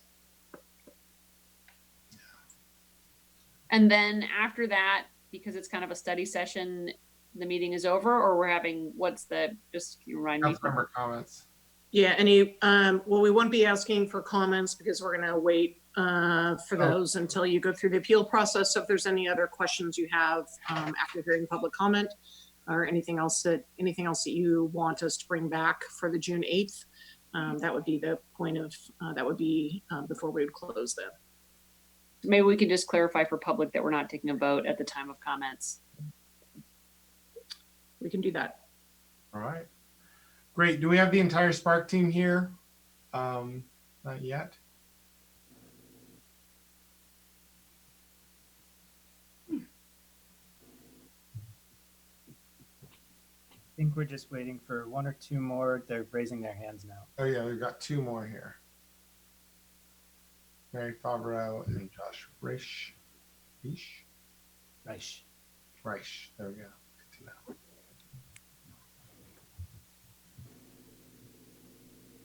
All right, great. Well, welcome, Spark. Go right ahead. Great. Thank you, Mayor Harvey, council members, and staff. We really appreciate the opportunity to present to you this evening. My name is Amy O'Gorman Jenkins, and I'm a partner in Spark Sonoma. I want to begin by providing some brief background on who we are and why we are best positioned to partner with the city. We bring a level of expertise and commitment to the community that is essential to any business operation, particularly one as heavily regulated as cannabis. Eric is a leading expert in cannabis with over 20 years of experience working in the industry in Sonoma County as a dispensary operator, farmer, and advocate. Sean brings almost 20 years of retail and supply chain experience, having provided strategic guidance to top global brands.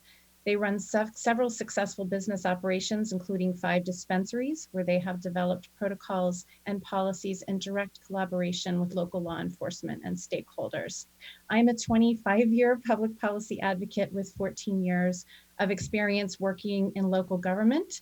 Working with the League of California Cities and the California Police Chiefs Association, I wrote the legislative framework for medicinal cannabis, which later became the blueprint for Prop 64. I chose to partner with Eric and Sean because they share the same values and commitment to our community. We are local residents. Eric and Sean live in Glen Ellen, and I am a lifelong Sonoma resident. My family has lived in Sonoma for 49 years, and my brother and I were born and raised here. I believe this is an important point because it brings a level of transparency, accountability, and community investment you won't necessarily see from our competitors. So we hope to have the opportunity to partner with you ongoing, and I'll hand it over to Eric. Good evening, Mayor Harvey, council members, and staff. My name is Eric Pearson. I'm the founder of Spark, one of the owners on this application. Thank you for the opportunity to speak with you today, despite these challenging times. I'm going to speak to slides 3 and 4. I've been operating for 22 years in Sonoma County, and Spark has been operating 12 years in Sonoma County. We are a Sonoma County company. Sean and I live 10 miles north of Sonoma and Glen Ellen, and Amy lives in Sonoma. 95% of our 78 Sonoma County employees live here. We biodynamically farm in Glen Ellen. We manufacture in Santa Rosa. We operate 2 retail stores in Sonoma County. We prioritize other local companies in our retail stores, companies whose founders are our friends. We are transparent, accountable, and incredibly invested in our community. I personally do all the government relations work locally and have formed 2 cannabis organizations in Sonoma. Sonoma Valley Cannabis Enthusiasts is for the community members at large who are interested in cannabis, and CBASC is redrafting the Sonoma County ordinance that will leave the community with one of the most progressive ordinances in the world. We're committed to furthering cannabis while balancing the needs of our neighbors and the community at large. I look forward to working with you all, and thank you.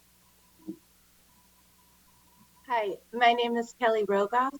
I'm the VP of Finance for Spark. I've been with the company for 13 years since we opened our first dispensary in Sebastopol. I've been a Sonoma County resident for 30 years and raised my family here. Spark has deep roots in our community. Between wages, taxes, and supporting local businesses, Spark paid over $9 million directly into Sonoma County last year alone. The exponential economic impact of this ranges from $22 to $45 million infused into the local economy. Spark has donated, often in an ongoing manner, to over 100 local organizations, from schools to community services and outreach programs. Spark will directly infuse $6.7 million into the city of Sonoma in the first 5 years of operations, between wages, city taxes, and supporting local businesses and community outreach. Sonoma is in a position to carefully plan and consider how to address the rapid growth of an industry experiencing an influx of venture capital investment. Many out-of-state companies, beholden to their investors, make decisions based on shareholder desires rather than employee and community well-being. The industry is flooded with out-of-state companies trying to achieve massive revenue and win new permits at any cost in order to inflate their portfolios. This does little for the well-being of local community-run businesses. We are small enough to live and work locally, addressing the needs of our community, and we're also big enough to be a stable, secure choice for this permit. Thank you. I'll pass it on to Jesse. Hi, I'm Jessie. I was born and raised in Santa Rosa. I am the Senior Dispensary Manager in Sonoma County. I have 10 years of retail management experience and also worked as a Montessori preschool teacher for 7 years. I have been using cannabis to treat my MS for 6 years and love to share what I've learned with the public. I started at entry level doing consultations with customers, and now I do educational presentations as a representative of Spark. I've worked with local organizations such as the Sonoma County Oncology Nurses Association, Oakmont Adult Community, and several other local therapeutic support groups in Sonoma County. My mission is to educate the local community as well as my staff. Our response to the COVID crisis was to immediately change operations to adhere to the county ordinance. We started curbside pickup and added support to delivery sales, which greatly increased, many of those deliveries being sent to customers in the city of Sonoma. We supported our team by providing cloth masks and other PPE. We also gave our essential employees grocery gift cards and increased store credit. Our inventory is managed with Trees POS and has an integrated metric track and trace system. We have retail and product departments that communicate seamlessly with each other to reconcile discrepancies. We have a wonderful track record with inventory and minimal loss rate. When it comes to odor control, all products are prepackaged. We have never had an odor complaint. We ensure that we have clear and clean air filters and optimal air circulation. If there were to be any odor complaint, I would reach out directly to the individual and take care of it. Having a good relationship with our neighbors is just part of our core values. Thank you.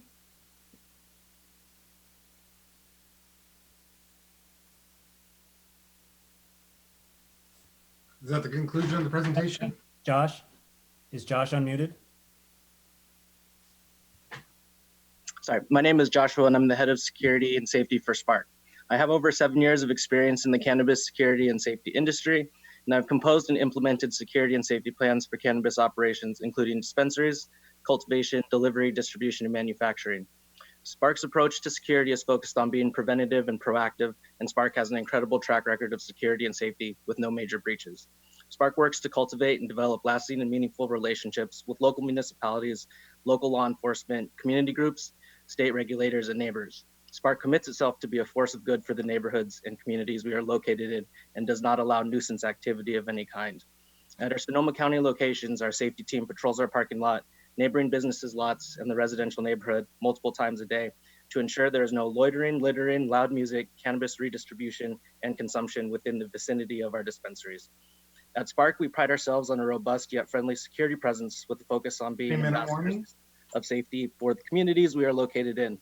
For example, in the past 3 weeks, Spark has assisted local police departments with numerous investigations non-related to Spark operations by providing exterior camera footage, which in turn has helped make our community safer.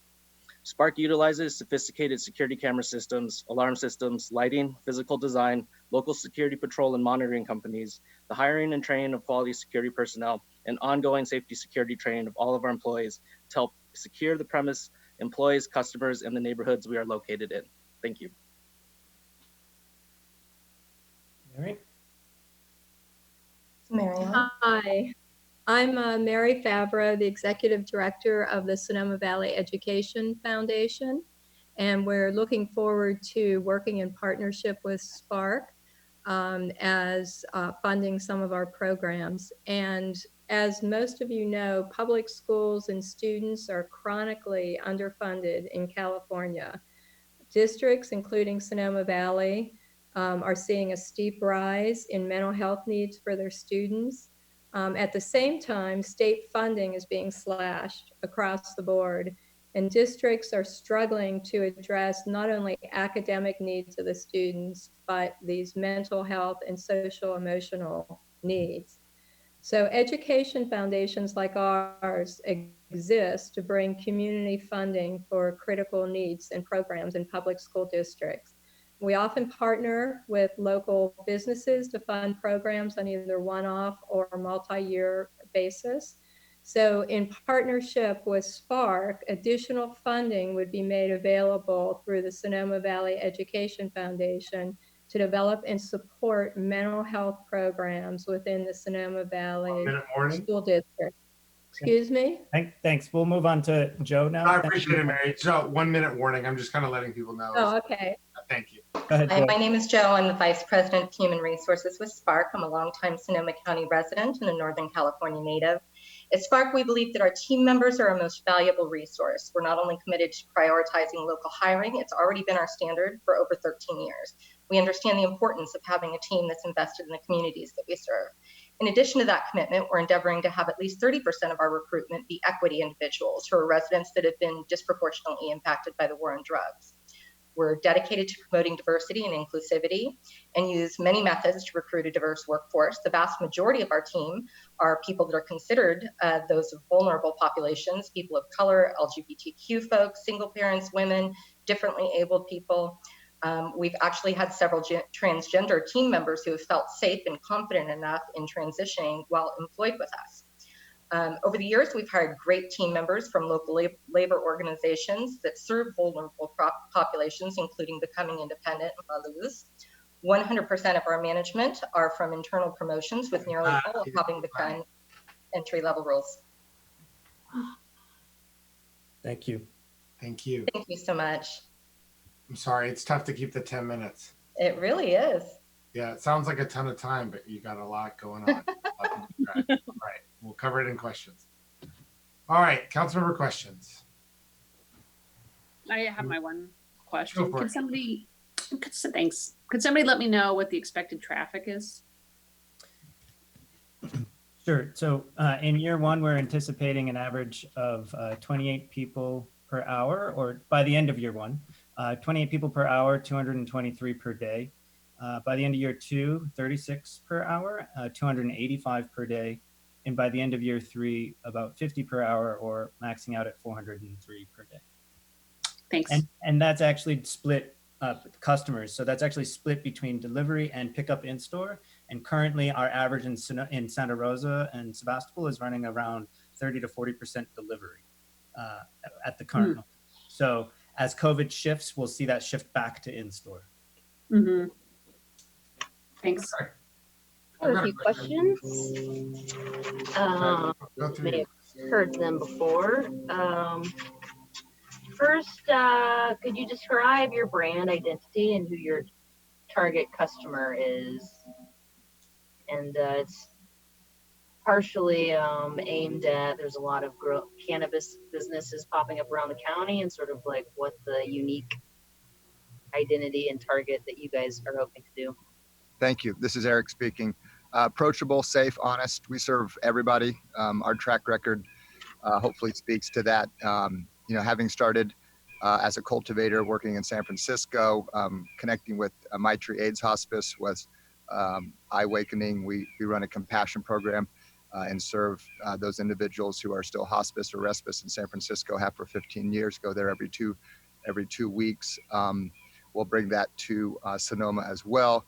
Our Vapor Lounge in San Francisco focuses on harm reduction, ex-alcoholics who would normally hang out and socialize in a bar, who have using cannabis as an alternative, are able to socialize in a safe setting. Elderly we serve. Our new website is actually, we can actually go in and help. A user can say, we need some assistance. So if an elderly person doesn't know how to get around the website for delivery during COVID, we can actually take over their browser and help them through the technology, which is very difficult for our elders. Immobile people, the delivery, if you check out our website, you'll see that it's second to none as far as usability. So we can serve the people who can't get out. Poor people, people with less money. We actually grow cannabis ourselves. We grow it right here in Sonoma Valley. We're able to take our best organic cannabis that may be smaller pieces or leaf in some situations to make edibles, but we can offer a super low cost product. In fact, we have a brand called Farm Direct, which focuses on a lower cost, safe and affordable cannabis for lower income patients. Tourists, we're well versed in working with tourists, especially in San Francisco, where hotels send tourists to our Vapor Lounge.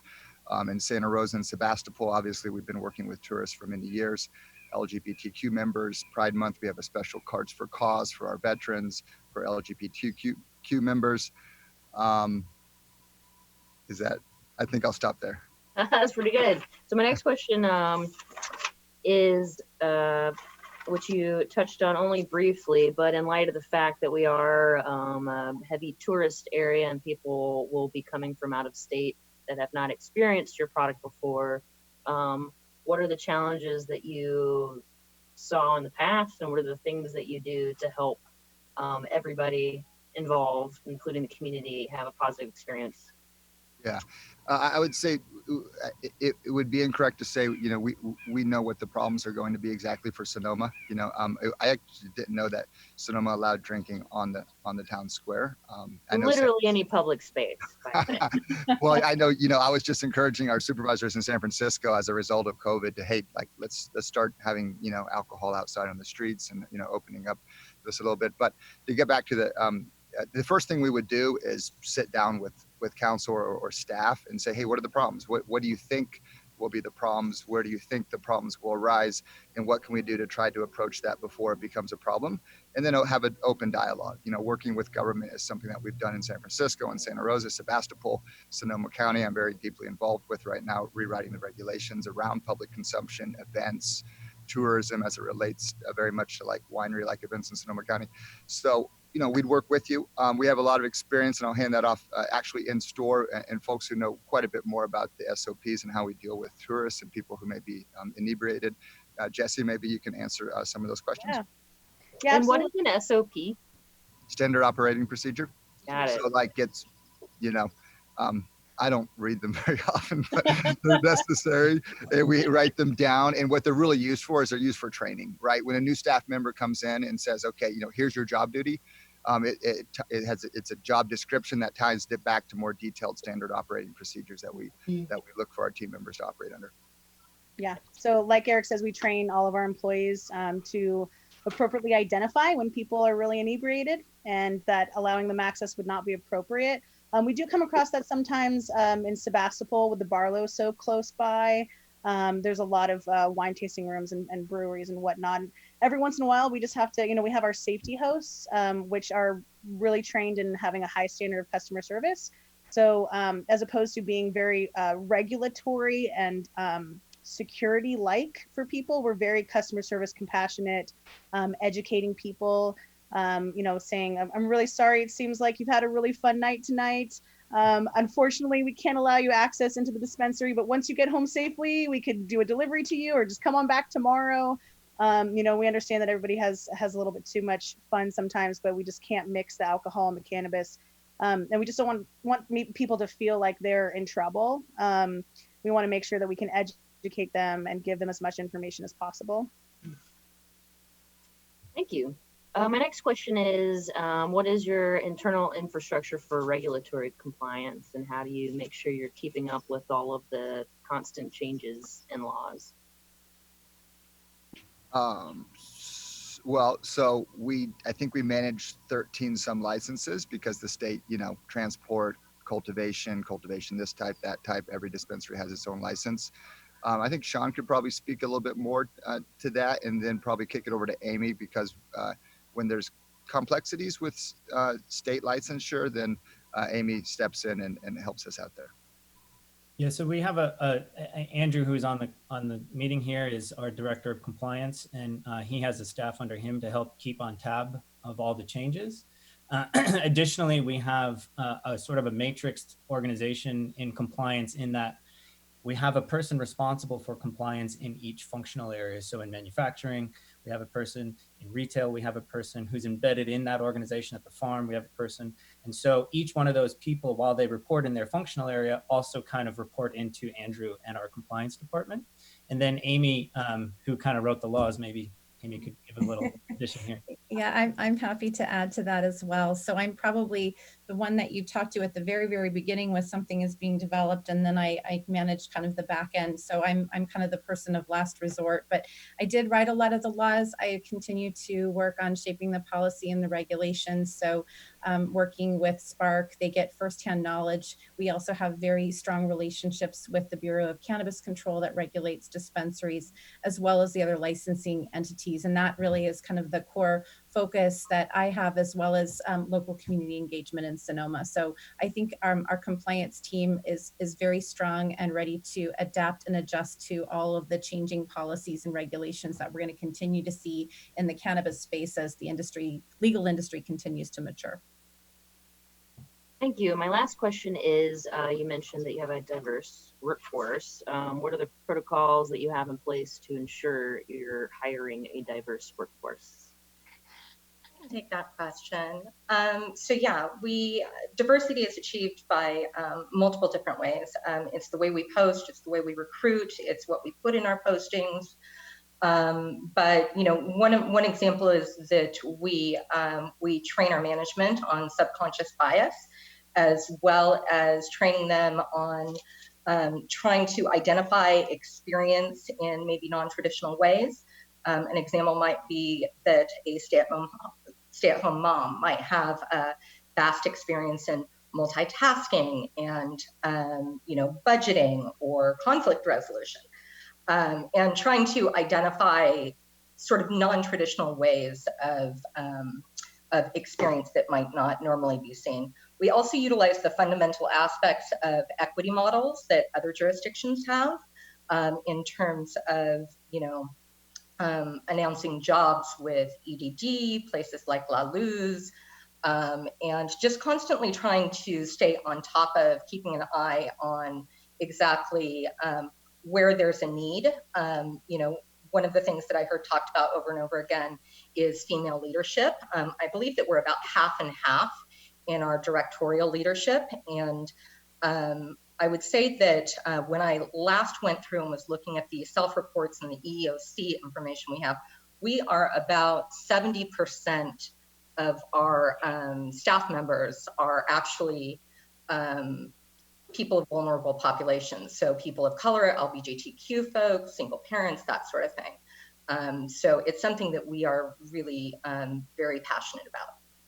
I could add a bit. We just hired, I think 11 folks. We reached out to La Luz to look for some farm worker labor on the new expansion of our farm. We've hired them on. I've been working with them for the past 2 months. We don't discriminate. I have an 84-year-old man, I have a 72-year-old man, and I have a 62 or 4-year-old man that works with us. And, so we really reach into the community and look for the folks around us and try to employ those who aren't necessarily employable by other businesses sometimes.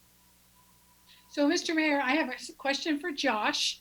Josh, now, are you involved with security? Is that what I think I've heard? Yes, ma'am. Okay.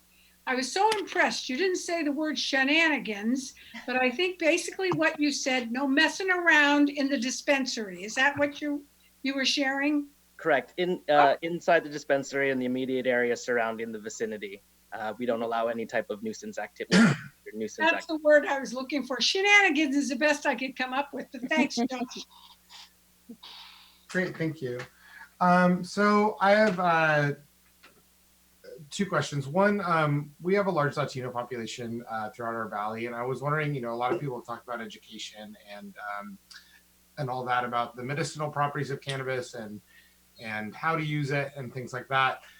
Do you provide information about your product in both English and Spanish, and do you make an effort to have bilingual workers at your stores? Jesse? Yeah, I mean, we definitely do have several bilingual retail employees that are able to do consultations with people. Yeah, we invoke that all the time. As far as the paperwork that we have and things like that, yes, we do have it in 2 different languages. Sometimes we bring them out as needed. Of course, we serve the population that we're in. So, in Sonoma, of course, we would have it as a standard option for people because of the community there. Yeah, absolutely. It's definitely something that I look for when I am looking at resumes. It's definitely a perk. Absolutely. And then the other question that I have is one of the things that kind of bothers me about the way that the cannabis industry works is the requirement to have these to-go, the to-go child-proof bags are beneficial because they protect from children opening them, but they are negative in that they create a lot of waste. And so are there ways that your company employs or practices that you employ to reduce waste from these bags? It's really from the packaging perspective, it's darn near impossible until Amy, convinces Sacramento otherwise. From the cultivation and the production, we look at, cannabis when it's delivered to the consumer, it's got a lot of packaging around it, but you have to go all the way back to, where did that cannabis come from? So biodynamic, for example, is sort of like, I think most of you being from Sonoma probably understand what it is, but for those in the public maybe that don't, biodynamic is organic sort of on steroids. Basically, from an operational or practical perspective, biodynamic means it's organic as a product, but also those inputs that you source, such as that peat moss that would come from Canada, right? You're not using, for example, those inputs are locally sourced. So we have a lot of control over the production of cannabis, the manufacturing of cannabis, but unfortunately, we just don't have a lot of control right now over childproof packaging until Sacramento changes the rules. If I could add just one piece to that, we did stop accepting any products on our shelf that aren't childproof on their own, so that we don't have to use childproof exit bags anymore in addition. So, so we don't sell anything in the store that isn't already childproof, so we don't have to add that. And the other thing that we do is we have Canacycle bins in all of our locations, and we were one of the first companies to launch that. Actually, the person who started that company formerly worked for Spark, ironically enough. And so we have that in all of our locations and promptly recycle all the packaging that many of our customers bring back.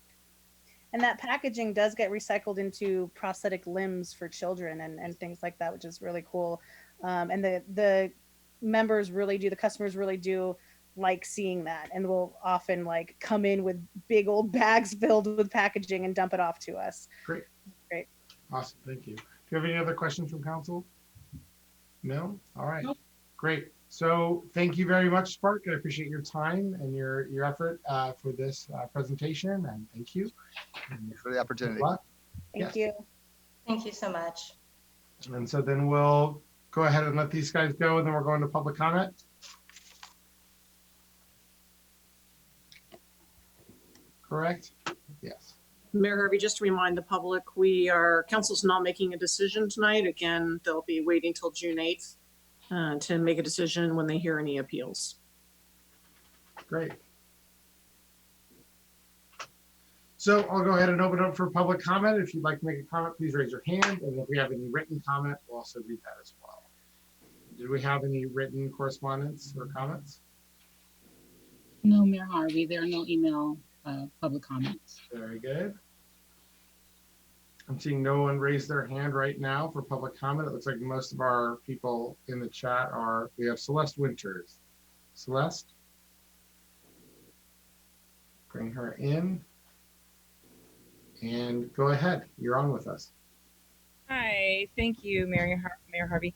So I've spent some time listening to the presentations, but prior to the meeting, I also spent some time researching each of the applicants, including the applicant that withdrew, because I want to get a sense of who's applying and what they're presenting, and then sort of make my decisions from there. As everybody knows, I've been a very vocal supporter of us having a dispensary in Sonoma, and for Sonomans to have access to it.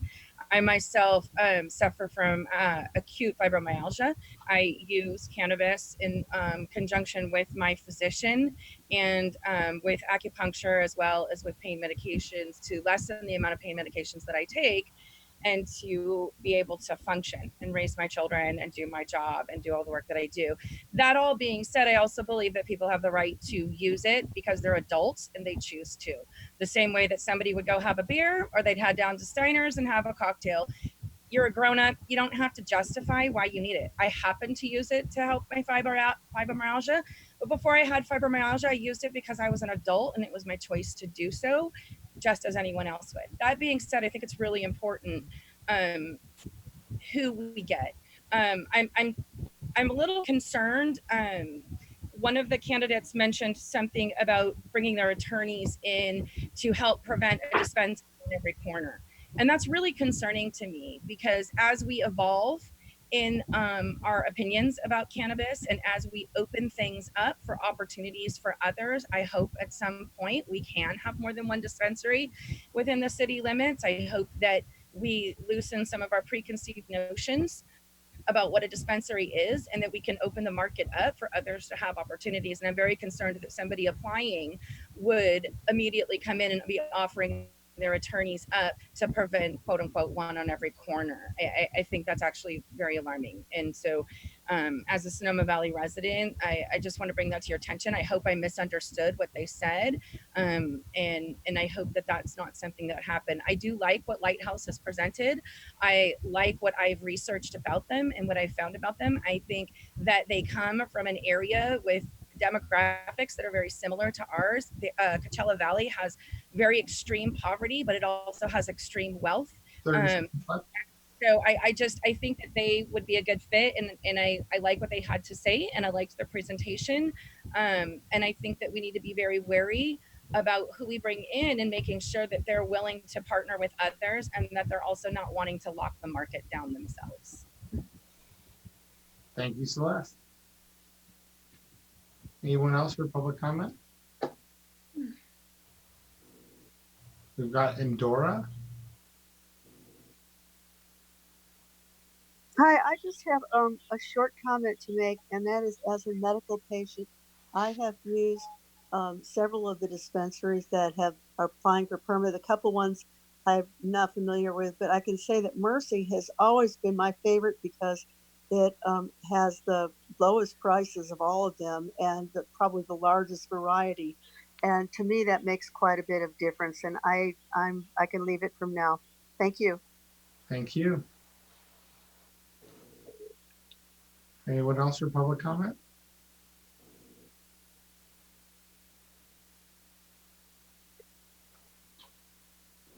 I see none. Give it another second. And we'll go ahead and close public comment. All right, great. So no action, no further action tonight, correct? So are One we? question. Of course.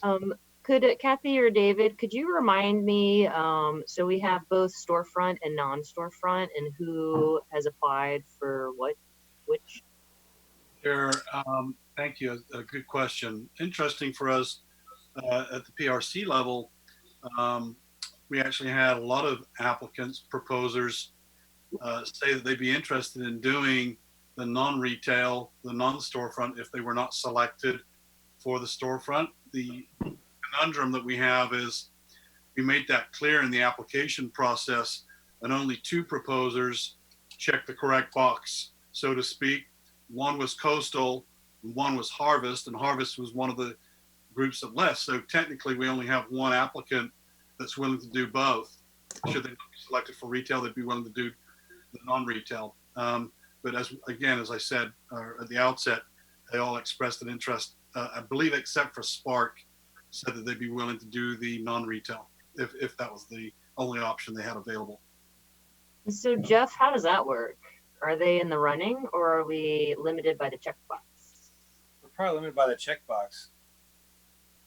They could reapply restart the process with a new RFP and allow those who didn't initially indicate that they want to do that to now do that. I don't know if the council would have any different questions of them. Result, I don't know if the analysis, the interviews would have been different because they also sought a non-storefront activity. I think we're sort of stuck where we are. Yeah, Council, if you'd like us to, we have not collectively kind of chewed this one through too. And Dave McPherson with HDL, our consultant, may have seen something like this too. So we can come back at the next meeting, but we may very well. We had a very clear process, kind of choose which way. And as David Storr, we had 2 folks that said on the non-storefront. Right. If we wanted to, how difficult would it be to allow for 2 storefronts? I'm not sure what your question is. Could we expand the ordinance and allow for a second storefront? I don't know is there a limit in our ordinances to how many non-storefronts there can be? It's Will just this one? be for There's just store? one. Okay. But it can always be amended. The question, It can. Jeff, what is the process for changing our ordinance to allow for 2 marijuana dispensaries storefront? That's the question. Yeah, that is the question. The process would be an ordinance would have to come back to council for introduction and adoption, 2 meetings. Okay. And then a 30-day wait period for the ordinance to take effect. So you're looking really at 60 days. Okay. But if we had 2 applicants that were approved, we could. Under the current ordinance scheme, you could not approve 2 non-storefront retail applicants at the present time. Okay. And right now, you only have 1 applying. Well, for storefront, and so with the process that we've had, since this has been based on 1 storefront, I mean, would that require a second process, that there was going to be a second one, since that's different? Yes. You're talking about storefront now, correct? Yeah. Or non-storefront? Storefront. I think we've been talking about storefront the whole time. The whole time. Oh. So the question is, like, would we have to let people know that there would be 2 dispensaries? If we were changing it to 2, would we have to have the whole application process started over so that people could apply knowing there would be 2 storefront? I tend to think not. We might have to open it up again, however, for those, well, I don't know. I have to think about that, to be honest. Yeah, I actually think this is a good question that we should really talk with HDL, the expert, Jeff and David, and kind of come back to you with information if that's a question, so that we're giving you clear guidance. Yeah, I think the questions are, one, what's clear guidance? Is there a way that we can allow for a non-storefront for people who didn't specifically apply if they wanted to? If we could make that an option. And 2, if we wanted to do a second storefront, would we have to go through this whole process again to allow one of our, our second favorite applicant to move into that? Do I accurately express those questions? I think I understand the questions, and I think it'd be good for staff to caucus and bring that back to you with some information on June 8th. So we're not talking just off the cuff. Yep. My last question is, so at the June 8th meeting will be, if there's any appeals, we will hear them. Will the applicants that we heard from tonight be participating in that meeting when we will be discussing the finalists? Yes, the 4 finalists that you heard from tonight would be invited back to be there in case there's additional questions of the council, but they would not be giving another presentation. But so if we think of questions between now and then, we will have an opportunity to have more questions. Yes. Okay. And if there are no appeals, then we'd only be dealing with the 4 that you heard from tonight. Well, what's interesting is that we heard the PR of these groups, which I thought were excellent. But when you delve into the real nuts and bolts of them, some of them, there were concerns about them, about some of the things that their statements. So Tonight I think we're asking questions only. Oh, sorry. So you can ask them at the next meeting. Yes, you can. I'm ready. Oh, Jeff is reminding me. Oh. So are we good? Other questions? We're okay? All right. Well, then we will adjourn the meeting. Thank you very much. Appreciate everyone's time. Thank you. Goodbye. Thank you. Thank you, Rebecca. Thank you, Kathy. Thank you.